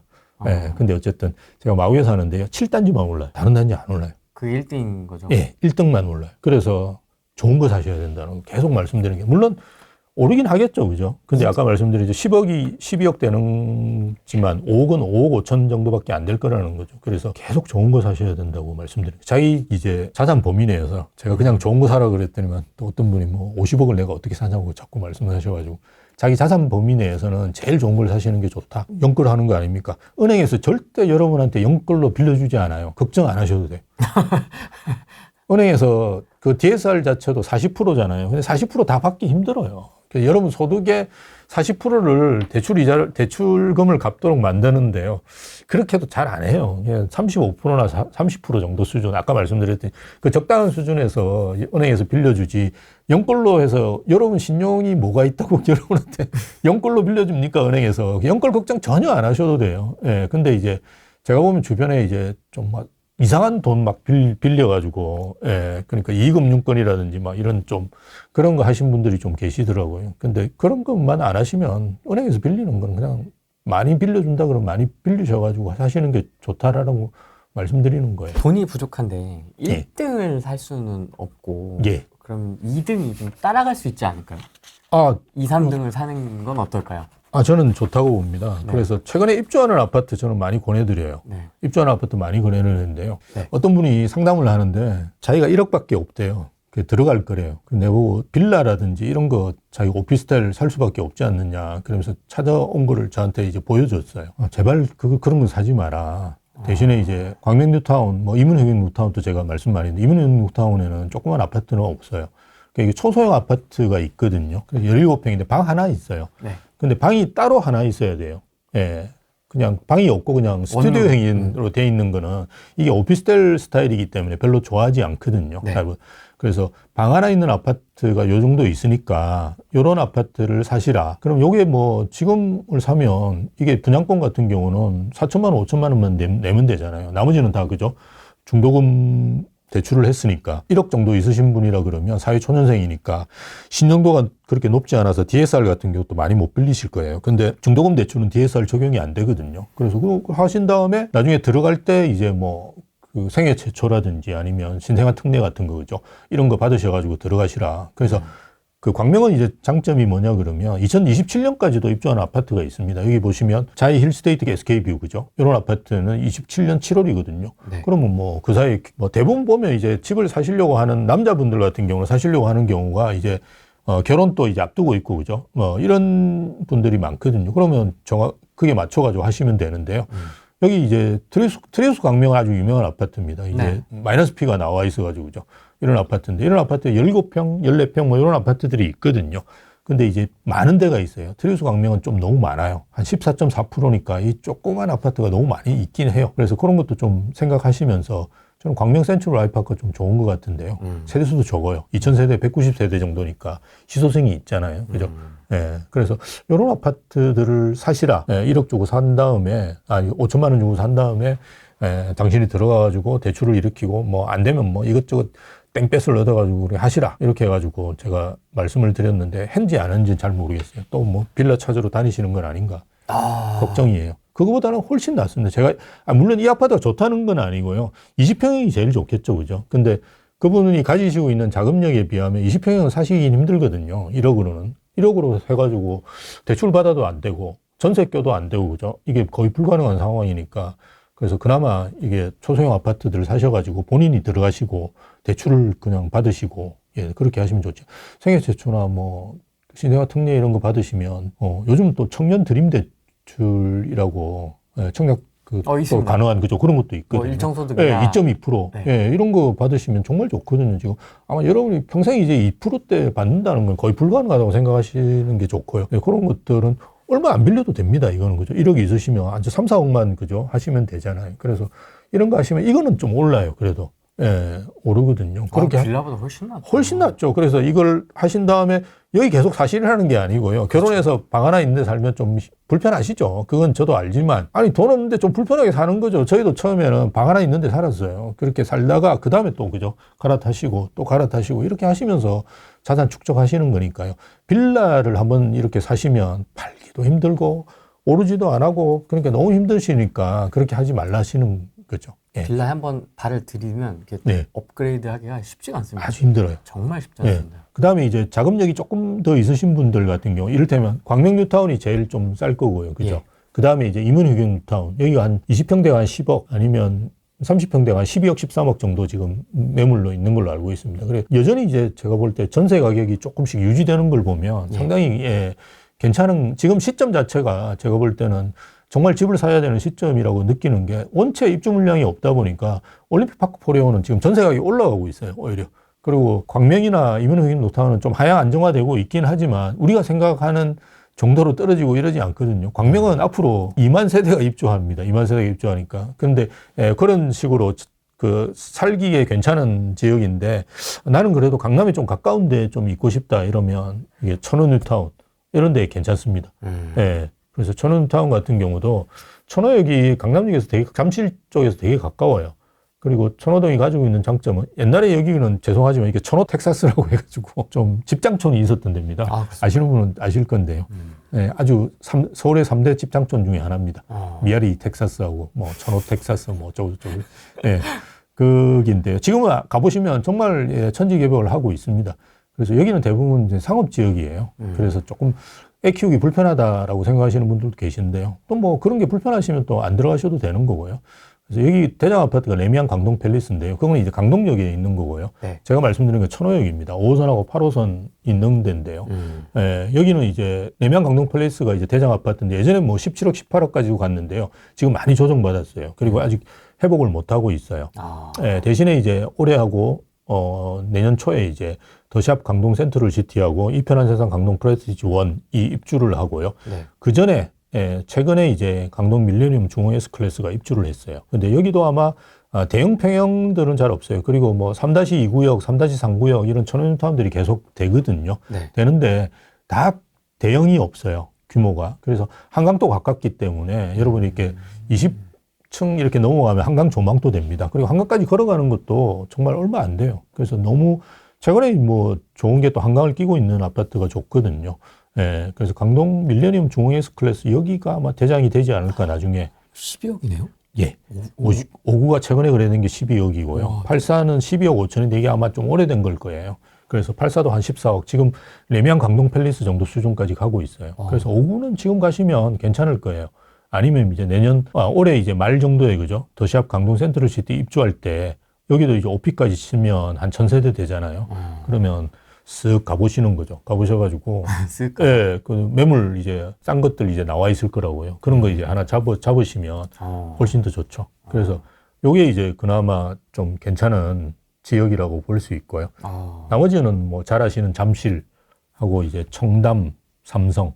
청담, 삼성도 아까 말씀드렸듯이 청담 르에라고 이제 아크로 삼성 이런 게 입주를 하거든요.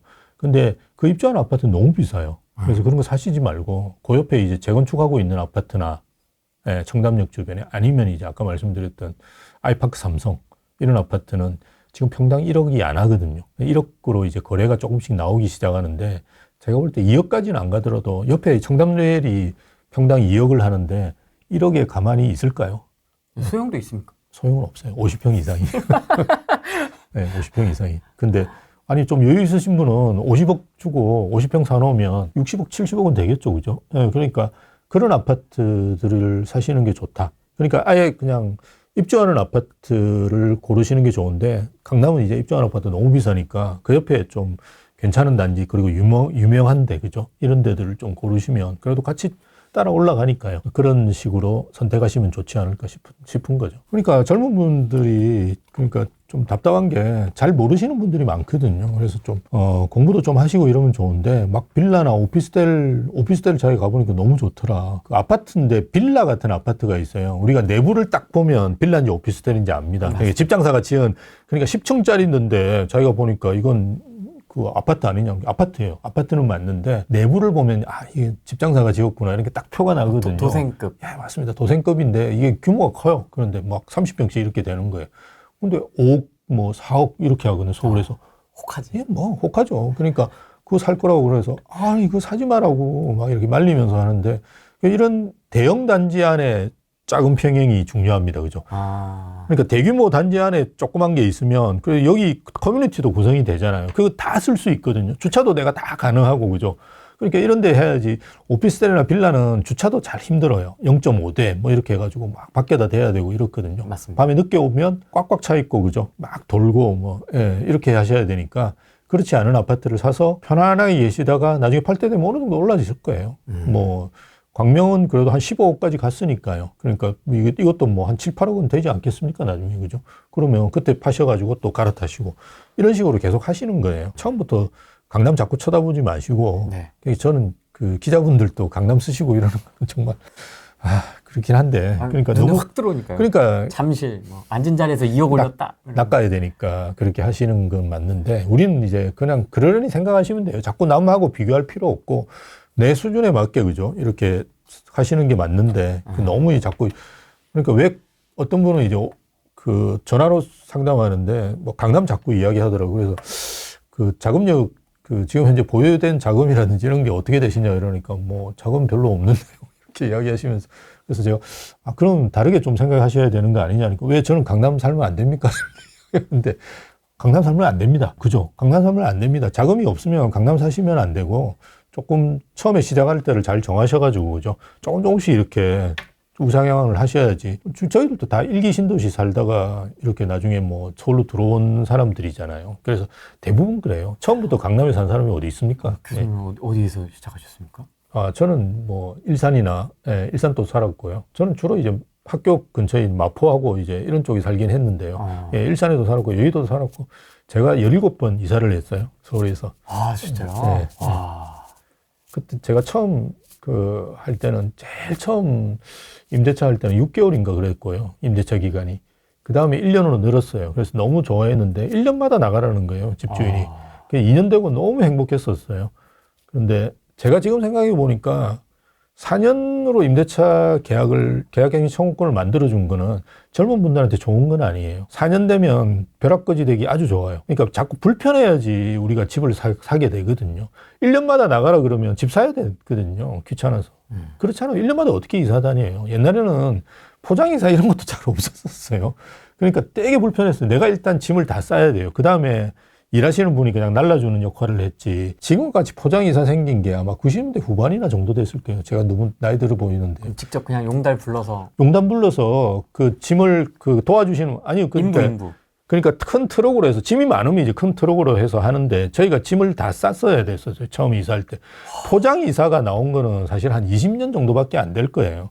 그러니까 그걸 1년씩 다니다 보면 어떤 생각이 들겠습니까? 무조건 내가 집을 사야 되는 거예요. 그렇게 해서 다 집을 산 거예요. 근데 지금은 4년 또는 임대주택에 계시면 10년씩 편하게 사시는데요. 그거는 거지되는 지름길이에요. 제가 볼 때는. 왜냐면 그 역세권의 역세권 청년주택은 이런 것도 있고. 청년들을 가난하게 만드는 지름길로 모는 거예요. 그건 하시면 안 돼요. 그리고 되게 빨리 나오셔야 돼요. 내가 2년 살고 4년 살고는 그다음에 그러니까 사는 동안 계속 뭔가를 하셔가지고 집을 마련하시려고 노력하셔야지. 집이란 게 물론 이제 많이 오르면 좋은데 안 올라도 일단 자산이 이게 축적이 되잖아요. 그게 그다음에 그 대출을 갚고 그다음 급하다고 해서 이걸 팔기가 힘들거든요. 그러니까 그냥 가지고 있는 거예요. 아무리 어려워도. 근데 여러분이 가지고 있는 금융자산은 금방금방 팔아요. 적금을 아마 젊은 분들은 그런 말 이해하실 건데요. 적금을 여러분이 만기까지 가지고 계신 분도 잘 없어요. 제가 이제 뭐 은행원 분들하고 이야기를 해보면 만기까지 가지고 계시는 분도 거의 없어요. 돈 깨죠. 계속 깨죠. 그게 아무 의미가 없다라는 거예요. 보험도 깨는데 지금 깨는 비율이 엄청납니다. 그러니까 금융자산이라는 것은 클릭하면 날아가거든요. 근데 부동산은 팔려면 너무 힘들어요. 그러니까 그냥 가지고 있는 거예요. 꾸역꾸역 가지고 있다 보면 오르기도 하고, 그죠? 자산은 내가 한 4억, 5억짜리 집을 가지고 있는데 처음에 대출을 한 2, 3억 받았어요. 근데 갚잖아요, 계속. 갚아 나가다 보면 나중에 옮길 때 되면 한 1, 2억밖에 안 남아 있거든요. 그게 여러분 자산이 되는 거거든요. 근데 금융으로 해서 물론 뭐 코인 잘하셔가지고 떼돈 버신 분도 많고 하겠지만 그게 몇 프로 될까요? 저는 뭐 그렇게 많다고 생각 안 합니다. 10%도 안 될 거예요. 요즘 젊은 친구들은 유튜브 보고 그런 코인이나 이런 거에서 내가 한강뷰 아파트로 한번 가보겠다 이러시는 분들도 많이 있더라고요. 네, 뭐 한두 분은 가능하시겠지만 대부분의 분들이 그냥 날리실 거예요. 근데 집은 절대 여러분 배신하지 않습니다. 그리고 서울에 있는 아파트, 제가 말씀드렸던 이런 아파트들 같은 경우는 그냥 가지고 계시면 신축이잖아요. 10년 동안 아무 걱정 없습니다. 이제 서울도 인구가 줄던데요. 서울에서 들어와서 살려고 하는 사람이 얼마나 많은데요. 1년에도 한 거의 10만 명씩, 20만 명씩 들어와서 살려고 하는데요. 전혀 걱정 안 하셔도 됩니다. 강남이 아니어도 그렇죠. 너무 불안할 필요는 없다. 예, 그 노도강, 금강구 이런데 제외하시고 최대한 좋은 거 사라고 자꾸 말씀드리는 것도 비슷한데 내가 할 수 있는 한에서 최대한 본인이 하실 수 있는 한에서는 최대한 좋은 거를 사시는 게 가장 좋죠. 남편이 심 교수님과 재작년 비 오는 날 잠실 임장 다녀와서 작년 상반기에 장미 매수했습니다. 작년 상반기면 잘 샀다. 잘 산 거죠. 잘 샀다. 장미 20억 정도에 사셨을 거예요. 지금은 거의 30억 정도 합니다. 그때 장미 아파트 제가 추천 많이 드렸죠. 그 조회수 아무것도 안 나올 때, 유튜브 조회수 막 사람들이 아무것도 안 쳐다볼 때.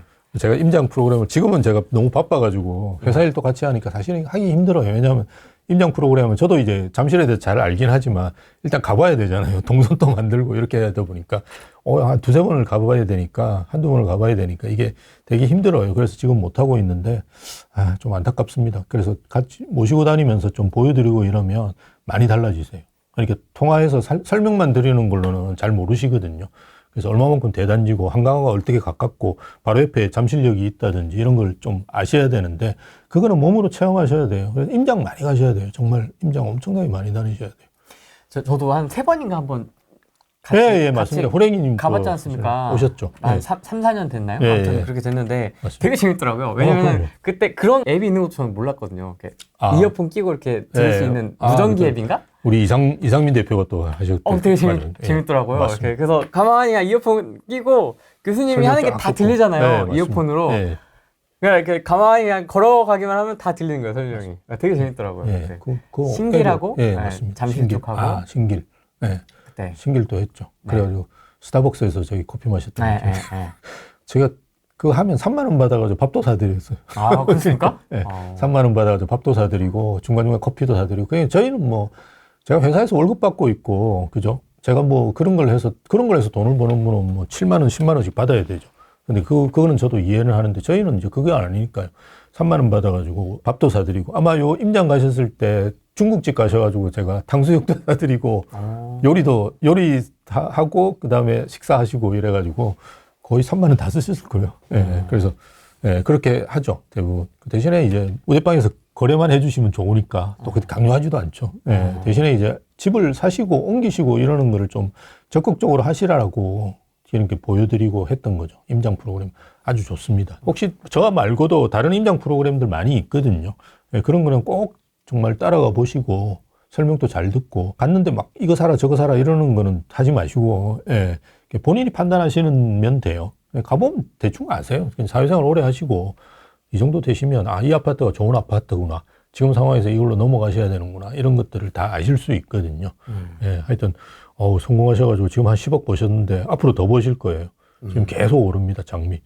잠실 주공 5단지가 없어가지고 지금 장미 아파트로 쏠리고 있어요. 수요가. 중요한 건 올 상반기에 사시는 게 되게 중요하잖아요. 그러니까 하반기로 갈수록 이제 내년에나 내후년에 이제 입주 물량 부족하는 그 영향이 이제 생길 거예요. 지금 벌써 사실은 그 영향이 있다고 보시면 돼요. 왜냐하면 전세가 입주 물량하고 거의 직격탄을 맞는 함수거든요. 근데 지금 전세가 안 떨어진다니까요. 그게 아주 놀라운 일이에요. 여러분은 그냥 보시겠지만 저희 같이 이제 현장에 있는 사람들 입장에서 볼 때는 이게 상당히 특이한 현상이거든요. 그래서 뭐 물론 이제 지금은 강남은 전혀 아직도 지장이 없는데요. 이를테면 광명이나 이제 이문해경타운 하향 안정화는 되고 있어요. 그렇지만 완전히 뭐 옛날에 그 헬리오시티 들어올 때 그냥 막 팍팍 떨어지는 거하고는 전혀 달라요, 시장이. 헬리오시티도 만 세대잖아요. 근데 올림픽파크폴에 12,000세대 더 많아요. 그런데 지금 전세가 올라간다니까요. 이제 거의 끝났어요. 올림픽파크폴이온 입주가 거의 끝나갑니다. 물론 뭐 한두 달 더 버티시다가 제가 어떤 분 이렇게 상담해 드렸는데 그 전세 빨리 안 놓으셔야죠. 이러니까 다 놓고 난 다음에 놔야 돼. 더 올라야 돼. 아이고 욕심 좀 그만 부리시고 그냥 전세 놓으시라고 내가 그렇게 말씀드렸는데 어쨌든 3, 4월 달에도 전세 놓는 분 계시지. 그 한 달 뭡니까? 그 연체료 같은 거 얼마 안 되거든요. 얼마 안 돼요. 그거 하는 것보다 인력 더 받는 게 훨씬 낫다고 생각하시는 뭐 그건 그분 그냥 본인 재산 자기 마음대로 하는 걸 누가 뭐라 그래요. 그죠? 예, 그렇게 하시는데 어쨌든 그렇게 여유 있고 이렇게 할 수 있을 정도. 왜냐하면 지금 뭐 10억이었다가 5억까지 막 떨어지고 예전에 그랬거든요. 헬리오시티가. 그랬다 그러면 전부 막 다 던졌겠죠. 전세를 뭐 5억에 다 내놓고 이랬겠지만 지금은 계속 말씀드리지만 그런 시장이 아니라니까요. 20억 아파트 매매 가격인데 막 거래가 안 돼가지고 막 17억, 18억 이렇게 서로 막 경쟁해서 그죠? 가격을 떨어뜨리는 때가 아니라니까요. 그러니까 계속 지금 저도 오를 수밖에 없다고 생각하는 게 호가 자체가 계속 올라 있는 상황에서 집주인들이 뭐 이렇게 저희도 집주인들이 가격을 떨어뜨려 가지고 거래가 잘 되면 좋잖아요. 우대빵은 그렇게 해서 거래를 많이 하면 회사도 좋아지고 좋은 회사예요. 그래서 집주인한테도 저희가 이제 손님이 붙으면 20억인데 19억에 그죠? 19억에 살려고 하는 분 내일이라도 오늘이라도 지금 그냥 계약금 쏘겠다고 합니다. 그러면 19억에 1억만 좀 해주세요. 안 해준다니까요, 집주인분들이. 그러니까 지금 상황이 안 좋거나 하락기거나 그렇게 될 거라고 앞으로 걱정이 되거나 이러면 당연히 19억이면 정말 감사해서 팔고 빨리 도망가야죠, 어디든지. 그런 상황이 아니라니까요. 그냥 전혀 안 떨어뜨립니다. 강남 주거선호지역. 그러니까 딱 10개예요. 강남 3구, 그 다음에 용산, 그 다음 제가 말씀드렸던 6개 구에. 네. 마포, 성동구, 강동구, 동작구, 광진구, 양천구. 이 10개 구는 전혀 그런 움직임이 없어요. 전혀 없어요. 10개 구만 해도 서울에 25개 구입니다. 40%가 전혀 그런 움직임이 전혀 없어요. 네, 전혀 없어요. 그럼 이게 앞으로 하락할 것이냐라고 보기에는 진짜 쉽지 않겠다. 그러니까 뭐 하락할 이유가 있어야 되는데 내수 경기 안 좋다고 부동산 가격이 하락한다 그런 적은 없어요. 그러니까 떨어진 적이 있으면 제가 그런 걱정을 하는데 우리나라의 가격이 떨어졌던 데는 일단 공급이 많았을 때 200만 원 건설 계획을 여러분 잘 모르실 거예요. 이 90년 초에 막 쏟아놨어요. 그러니까 분당 신도시 이런 게 나왔는데요. 그때가 전체 재고 물량이 30%가 쏟아졌어요. 그러니까 전국의 아파트가 100만 채 있으면 30만 채를 경기도에 쏟아놨어요. 근데 안 떨어질 수가 없잖아요. 그래서 하향 안정화가 쫙 됐었어요. 그 다음에는 IMF라든지 금융위기. 그러니까 이런 금융위기가 오거나 공급이 많거나 사실은 최근에 이제 떨어진 거는 금융위기 수준이라고 보는 게 맞거든요. 금리를 1년 만에 7배를 올렸잖아요. 0.5%에서 0.35%를 올렸으니까요. 이제 그렇게 올리면 그거는 거의 금융위기 수준이니까 떨어지죠. 그리고 말씀드렸듯이 떨어지면 거래가 늘어나요. 줄어드는 게 아니라 이게 20%, 30%. 내가 지금 10억에도 못 샀는데 갑자기 7, 8억 물건들이 막 수두룩해. 그러면 막 들어온다니까요, 처음에는. 그러다가, 보니까 더 떨어질 것 같으면 이제 또 빠지는 거죠.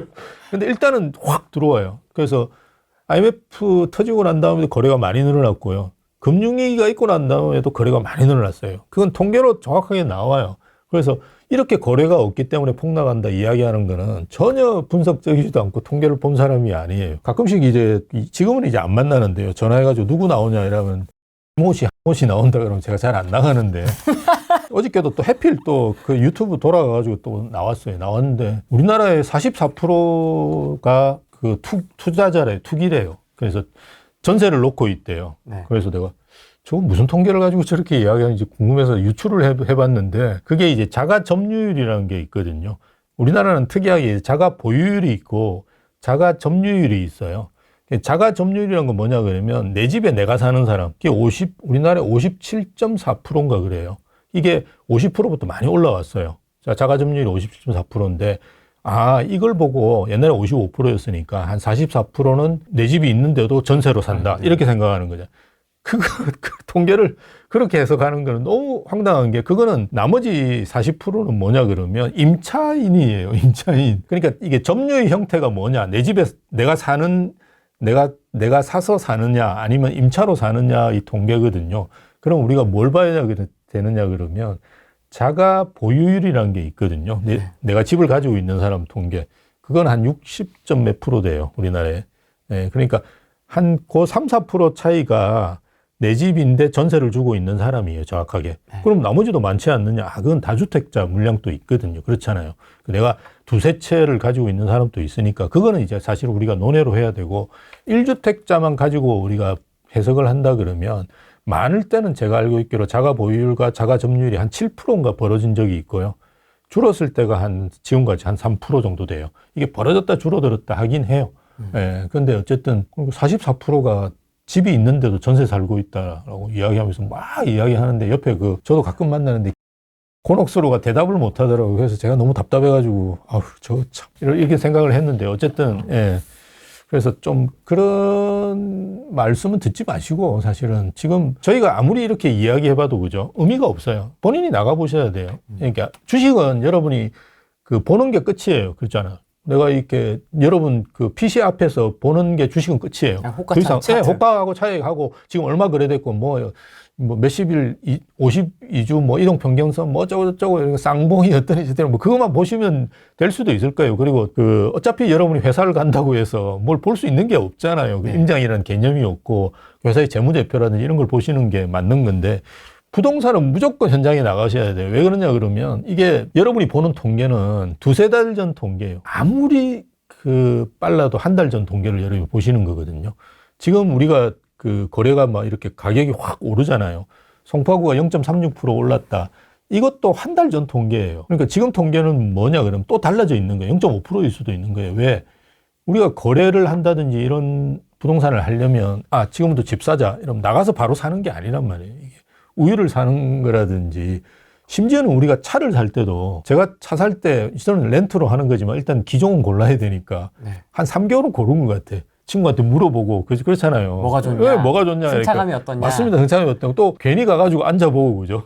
쇼룸 가가지고 그렇죠. 그런 걸 다 해가지고 차를 사잖아요. 그러니까 집을 사는 것도 우리가 의사결정은 사실 2, 3개월 전에 이미 한 거예요. 그 다음에 또 현장 나가 봐야 될 거 아니에요. 보고 그 다음 또 본다고 끝납니까? 가격 협상해야 되고 네. 또 그것만 볼 수는 없잖아요. 이것도 보고 저것도 보고 또 다른 아파트도 좀 보고 이렇게 해서 가격 협상하고 그다음 가격 협상만 되는 게 아니고요. 지금은 이제 입주일자 같은 것도 예민해요. 왜냐하면 전세 살고 있는 분도 계실 수 있으니까 그것도 다 협상하고 해서 하면 정말 한 3개월 걸려요. 너무 빨리 하면 한 달이고 그거는 결혼을 1년 내에 하는 거하고 비슷한 게 위험해요. 좀 그렇잖아요. 한 3개월 정도 이렇게 여유 있게 본인 하면서 찾아야 되잖아요. 그럼 지금 실거래 뜨고 있는 건 뭐예요? 3개월 전에 이미 내가 결정한 거예요. 그러니까 지금 2월 달에 거래가 있는 거는 12월부터 우리가 다닌 거예요. 근데 그렇게 생각해 보시면 지금 현재 지금 계약되고 있는 게 토지거래 허가제 때문에 뭐 이렇게 된다. 이게 아니라는 거예요. 그러네요. 그렇잖아요. 집은 주식이 아니라는 게 클릭해서 살 수 있는 게 아니기 때문에 아무리 내가 토지거래 허가제 해제됐어. 그럼 사야지. 이렇게 나가시더라도 정말 내가 물건을 보고 있지 않고 딱 찜해놓지 않았다 그러면 한 달은 걸려요. 그렇잖아요. 살려면. 그러니까 지금 토지거래 허가제 때문에 엄청나게 올랐다. 이렇게 이야기하는 거 시장을 제대로 모르시는 거예요. 그래서 한 달이나 두 달 전에 일어난 일들이 지금 이제 벌어지고 결과론적으로 나온 거고요. 대신에 이제 여러분들이 뭔가 집을 사시거나 지금 해야 된다 그러면 일단 현장에 나가셔야 돼요. 무조건. 나가서 중개사들 이야기를 들어보시면 좋아요. 대신에 이제 한 중개사만 듣지 말고 그죠. 옆집도 가보고 또는 그 앞에 있는 단지도 가봐야 돼요. 왜냐하면 자기 단지는 다 좋다고 이야기하거든요. 손님 많아요. 막 이렇게 거짓말 한단 말이에요. 그러면 그 앞에 있는 단지에 가면 또 욕하거든요. 그리고 욕하는 것도 들어보고 이러면서 본인이 종합적으로, 그죠? 입체적으로 판단할 수 있잖아요. 그렇게 해서, 현장이 이렇구나. 그 다음에 또 다른 데 가보시고 이런 식으로 해서 현장의 분위기를 지금, 이거 내가 사야 되겠구나. 그런 걸 자꾸 나가보시면 알 수 있거든요. 그럼 이제 가서 사시고 이렇게 하셔야지. 집에 앉아가지고 클릭 계속 보면 이거는 그냥 아무 의미가 없어요. 그 매물 전화 걸어보세요. 없어요. 예, 없어요. 특히나 제가 저번에 저희가 이천동도 현장 탐방을 했는데요. 제가 제일 좋아하는 아파트가 첼리투스라는 아파트인데요. 우리나라 3대 아파트 제가 꼽는 아파트입니다. 그 옛날 아이유시 살았던데. 그 첼리투스 아파트가 그때 한 51억까지 거래되고 난 다음에 42억인가 매물이 있더라고요. 그래서 중간에 이제 우리 임장 가다가 한번 들어가 봤어요. 제가 데리고 들어가가지고 얼마까지 나와 있어요. 그러니까 39억인가 나와 있어요. 그래서 내부 매물이 없던데요. 그러니까 이게 올리면 안 돼요. 그런데 뺏긴다고 안 올리고 자기만 가지고 있는 거예요. 그런 매물들이 있어요. 그러니까 무조건 현장 나가셔야 돼요. 요즘은 우리나라는 이제 일반 중개 계약이잖아요. 전속 계약이 아니기 때문에 여러 군데 내놓거든요. 그러면 내가 뺏길 수도 있으니까 중개사들이 정말 금매 같은 거는 딱 감추고 있는 거예요. 그리고 이천동이나 이런 데들은 이게 좀 뭐라 그러나 섬처럼 돼가지고 외부하고 이렇게 조금 단절된 느낌이 있어요. 그 안에서만 이렇게 돌아다니거든요, 사람들이. 그러니까 중개사들도 딱 꿈쳐두고 있는 거예요. 그래서 자기가 보고 보면 이게 임장 크루인지 아닌지 알 수 있잖아요. 그 중개업 한 3년만 해도 저 살 사람 안 살 사람 딱 얼굴 보면 알 수 있어요. 예, 그러니까 딱 들어가지고 이 살 사람이네 이러면 쓱 꺼내는 거예요. 이제 그래서 여기 39억짜리 하나 있는데 이러면 40억 보다가 39억 보면 눈이 확 뒤집어지죠. 예.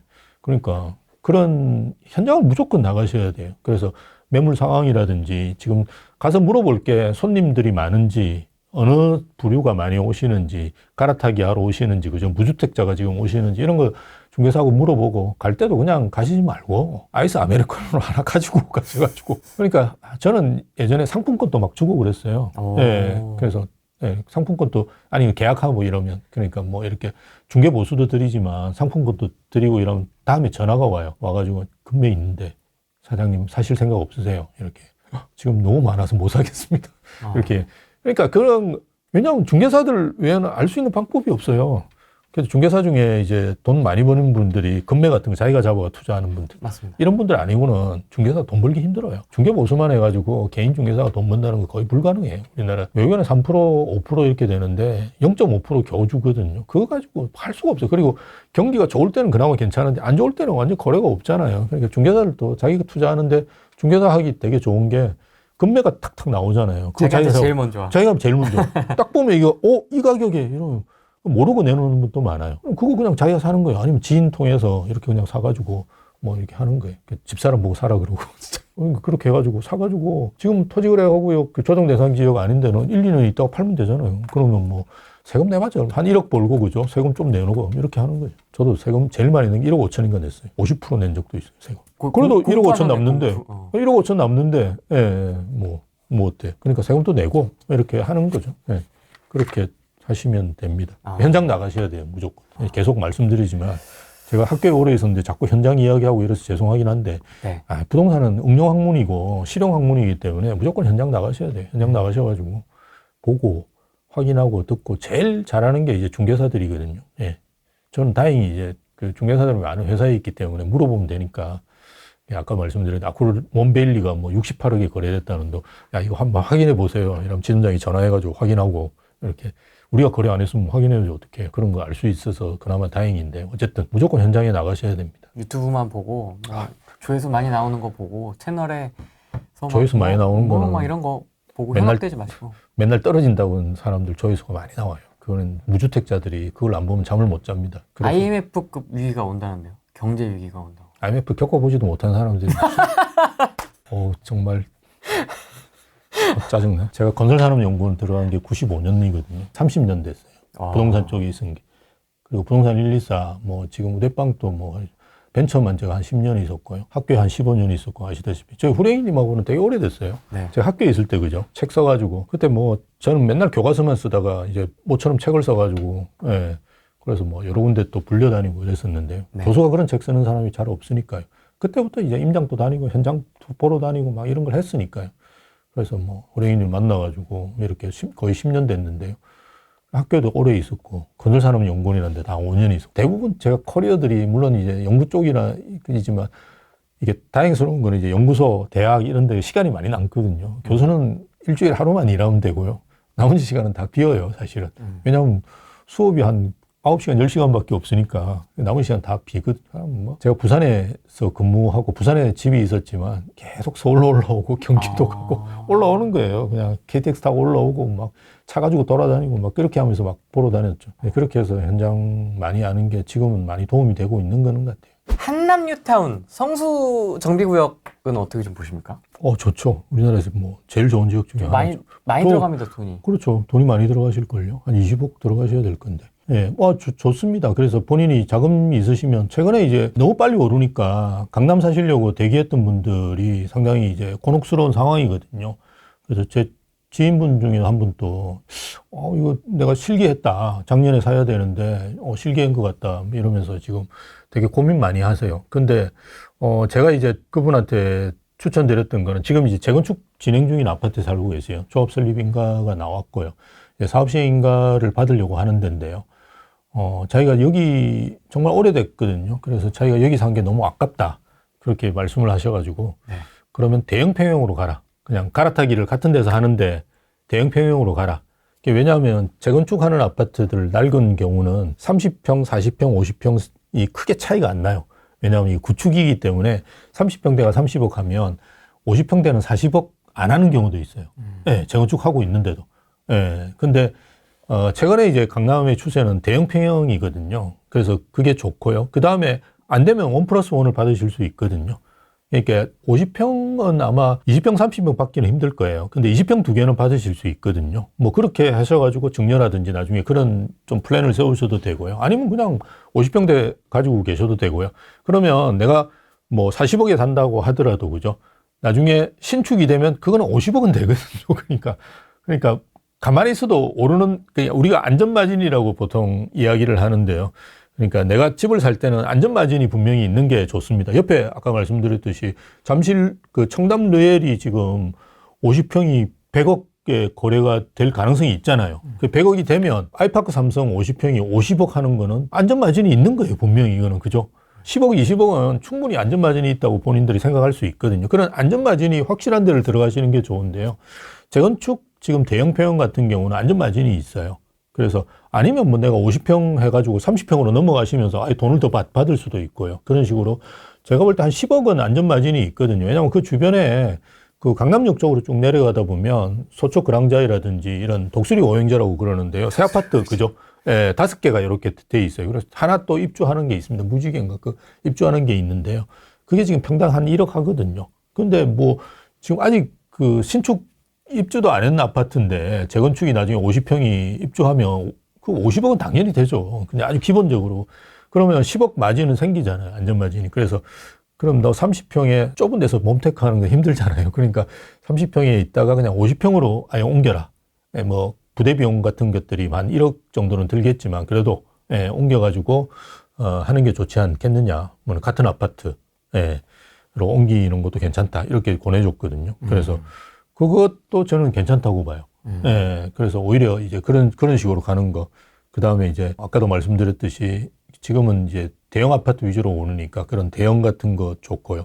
그 다음에 저는 지금 또 반포 같은 거는 많이 권해드려요. 반포도 보면 지금 강 보이는 쪽은 평당 2억 하고 있는데요. 강 안 보이는 쪽 사평역이라고 있습니다. 9호선이 이렇게 오는데 보면 거기도 보면 반포 프루지오 서밋이라든지 몇 개 아파트들이 새로 이제 다 탈바꿈했어요.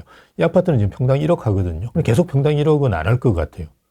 그렇다 그러면 그런 걸 사신다든지 뭐 이런 식으로 반포도 지금은 토지거래 허가제의 뭔가 풍선 효과로서 저는 반포도 뭐 괜찮다고 보거든요. 그래서 그런 반포를 또 하시는 것도 괜찮고요. 뭐 이런저런 이제 강남에서도 안전마진이 있는 데를 찾아다니시는 것도 괜찮은 것 같은데요. 그런 아파트들은 있는 것 같아요. 분당 얘기가 조금 있습니다. 분당하고 분당 선도지구 좀 어떻게 보시는지 궁금하네요. 주택을 공급할 수 있는 방법이 이게 빨리 진행되느냐 안 되느냐가 핵심인데요.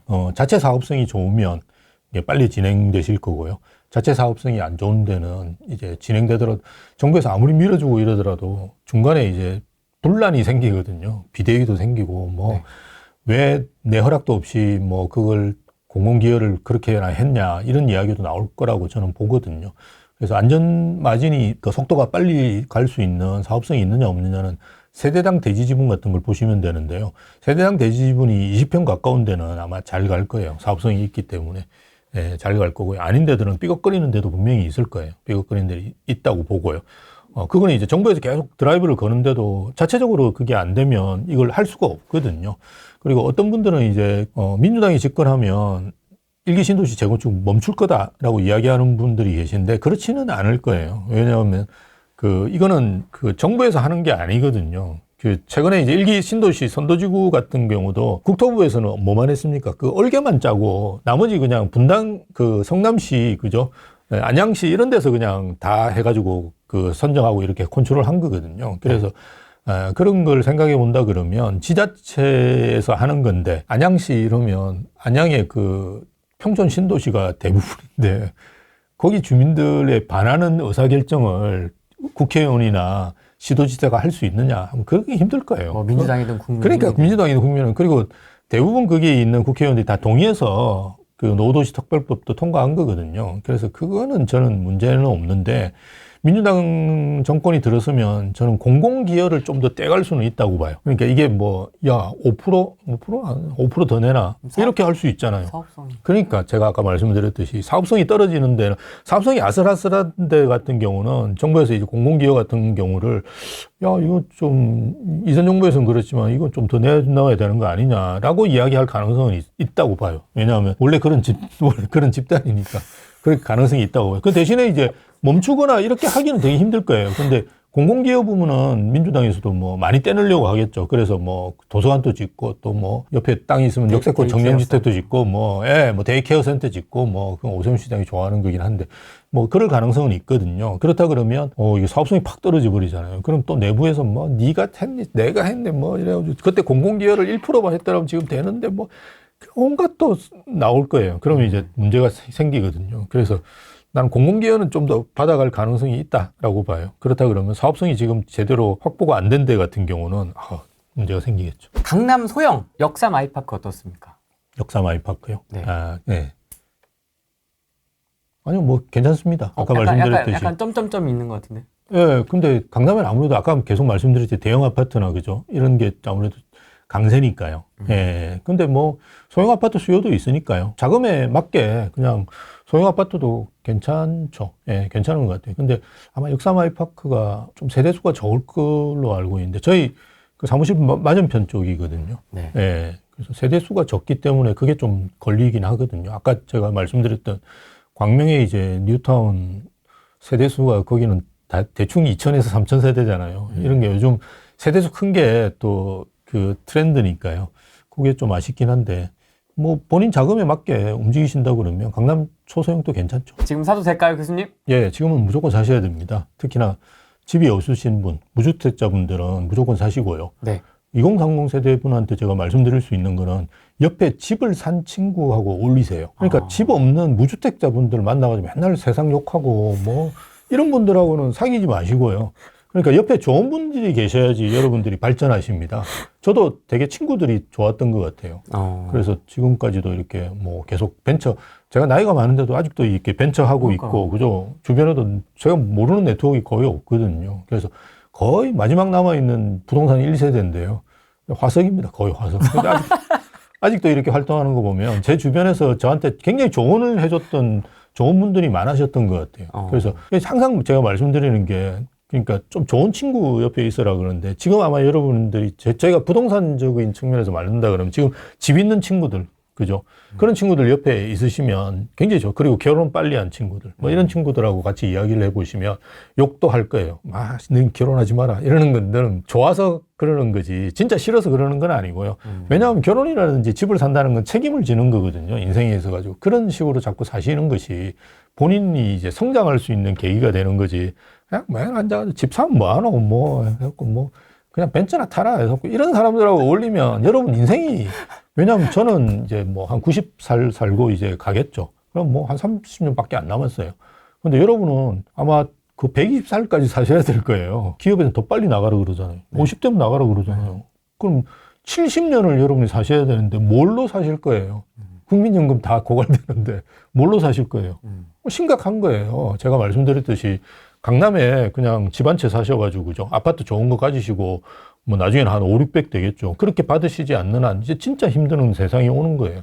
지금부터라도 계속 그냥 자산 관리 하시고, 그죠? 이런 거 하셔야 될 시점이란 말입니다. 그래서, 아니, 뭐, 제가 이야기해도 안 하시겠지만, 어쨌든, 저거, 제 앞가림도 못 하는데, 뭐, 저도 지금 뭐, 계속 이렇게 옮기고, 예, 열심히 살아야 되는데, 예, 뭐, 어쨌든 열심히 하고 있습니다. 그래서 여러분도 열심히 하시고, 잘 되셔가지고 나중에라도 편안하게 그죠 지내시면 좋을 것 같아요. 예. 알겠습니다. 오늘은 여기까지 하겠습니다. 고맙습니다. 네, 감사합니다. 네.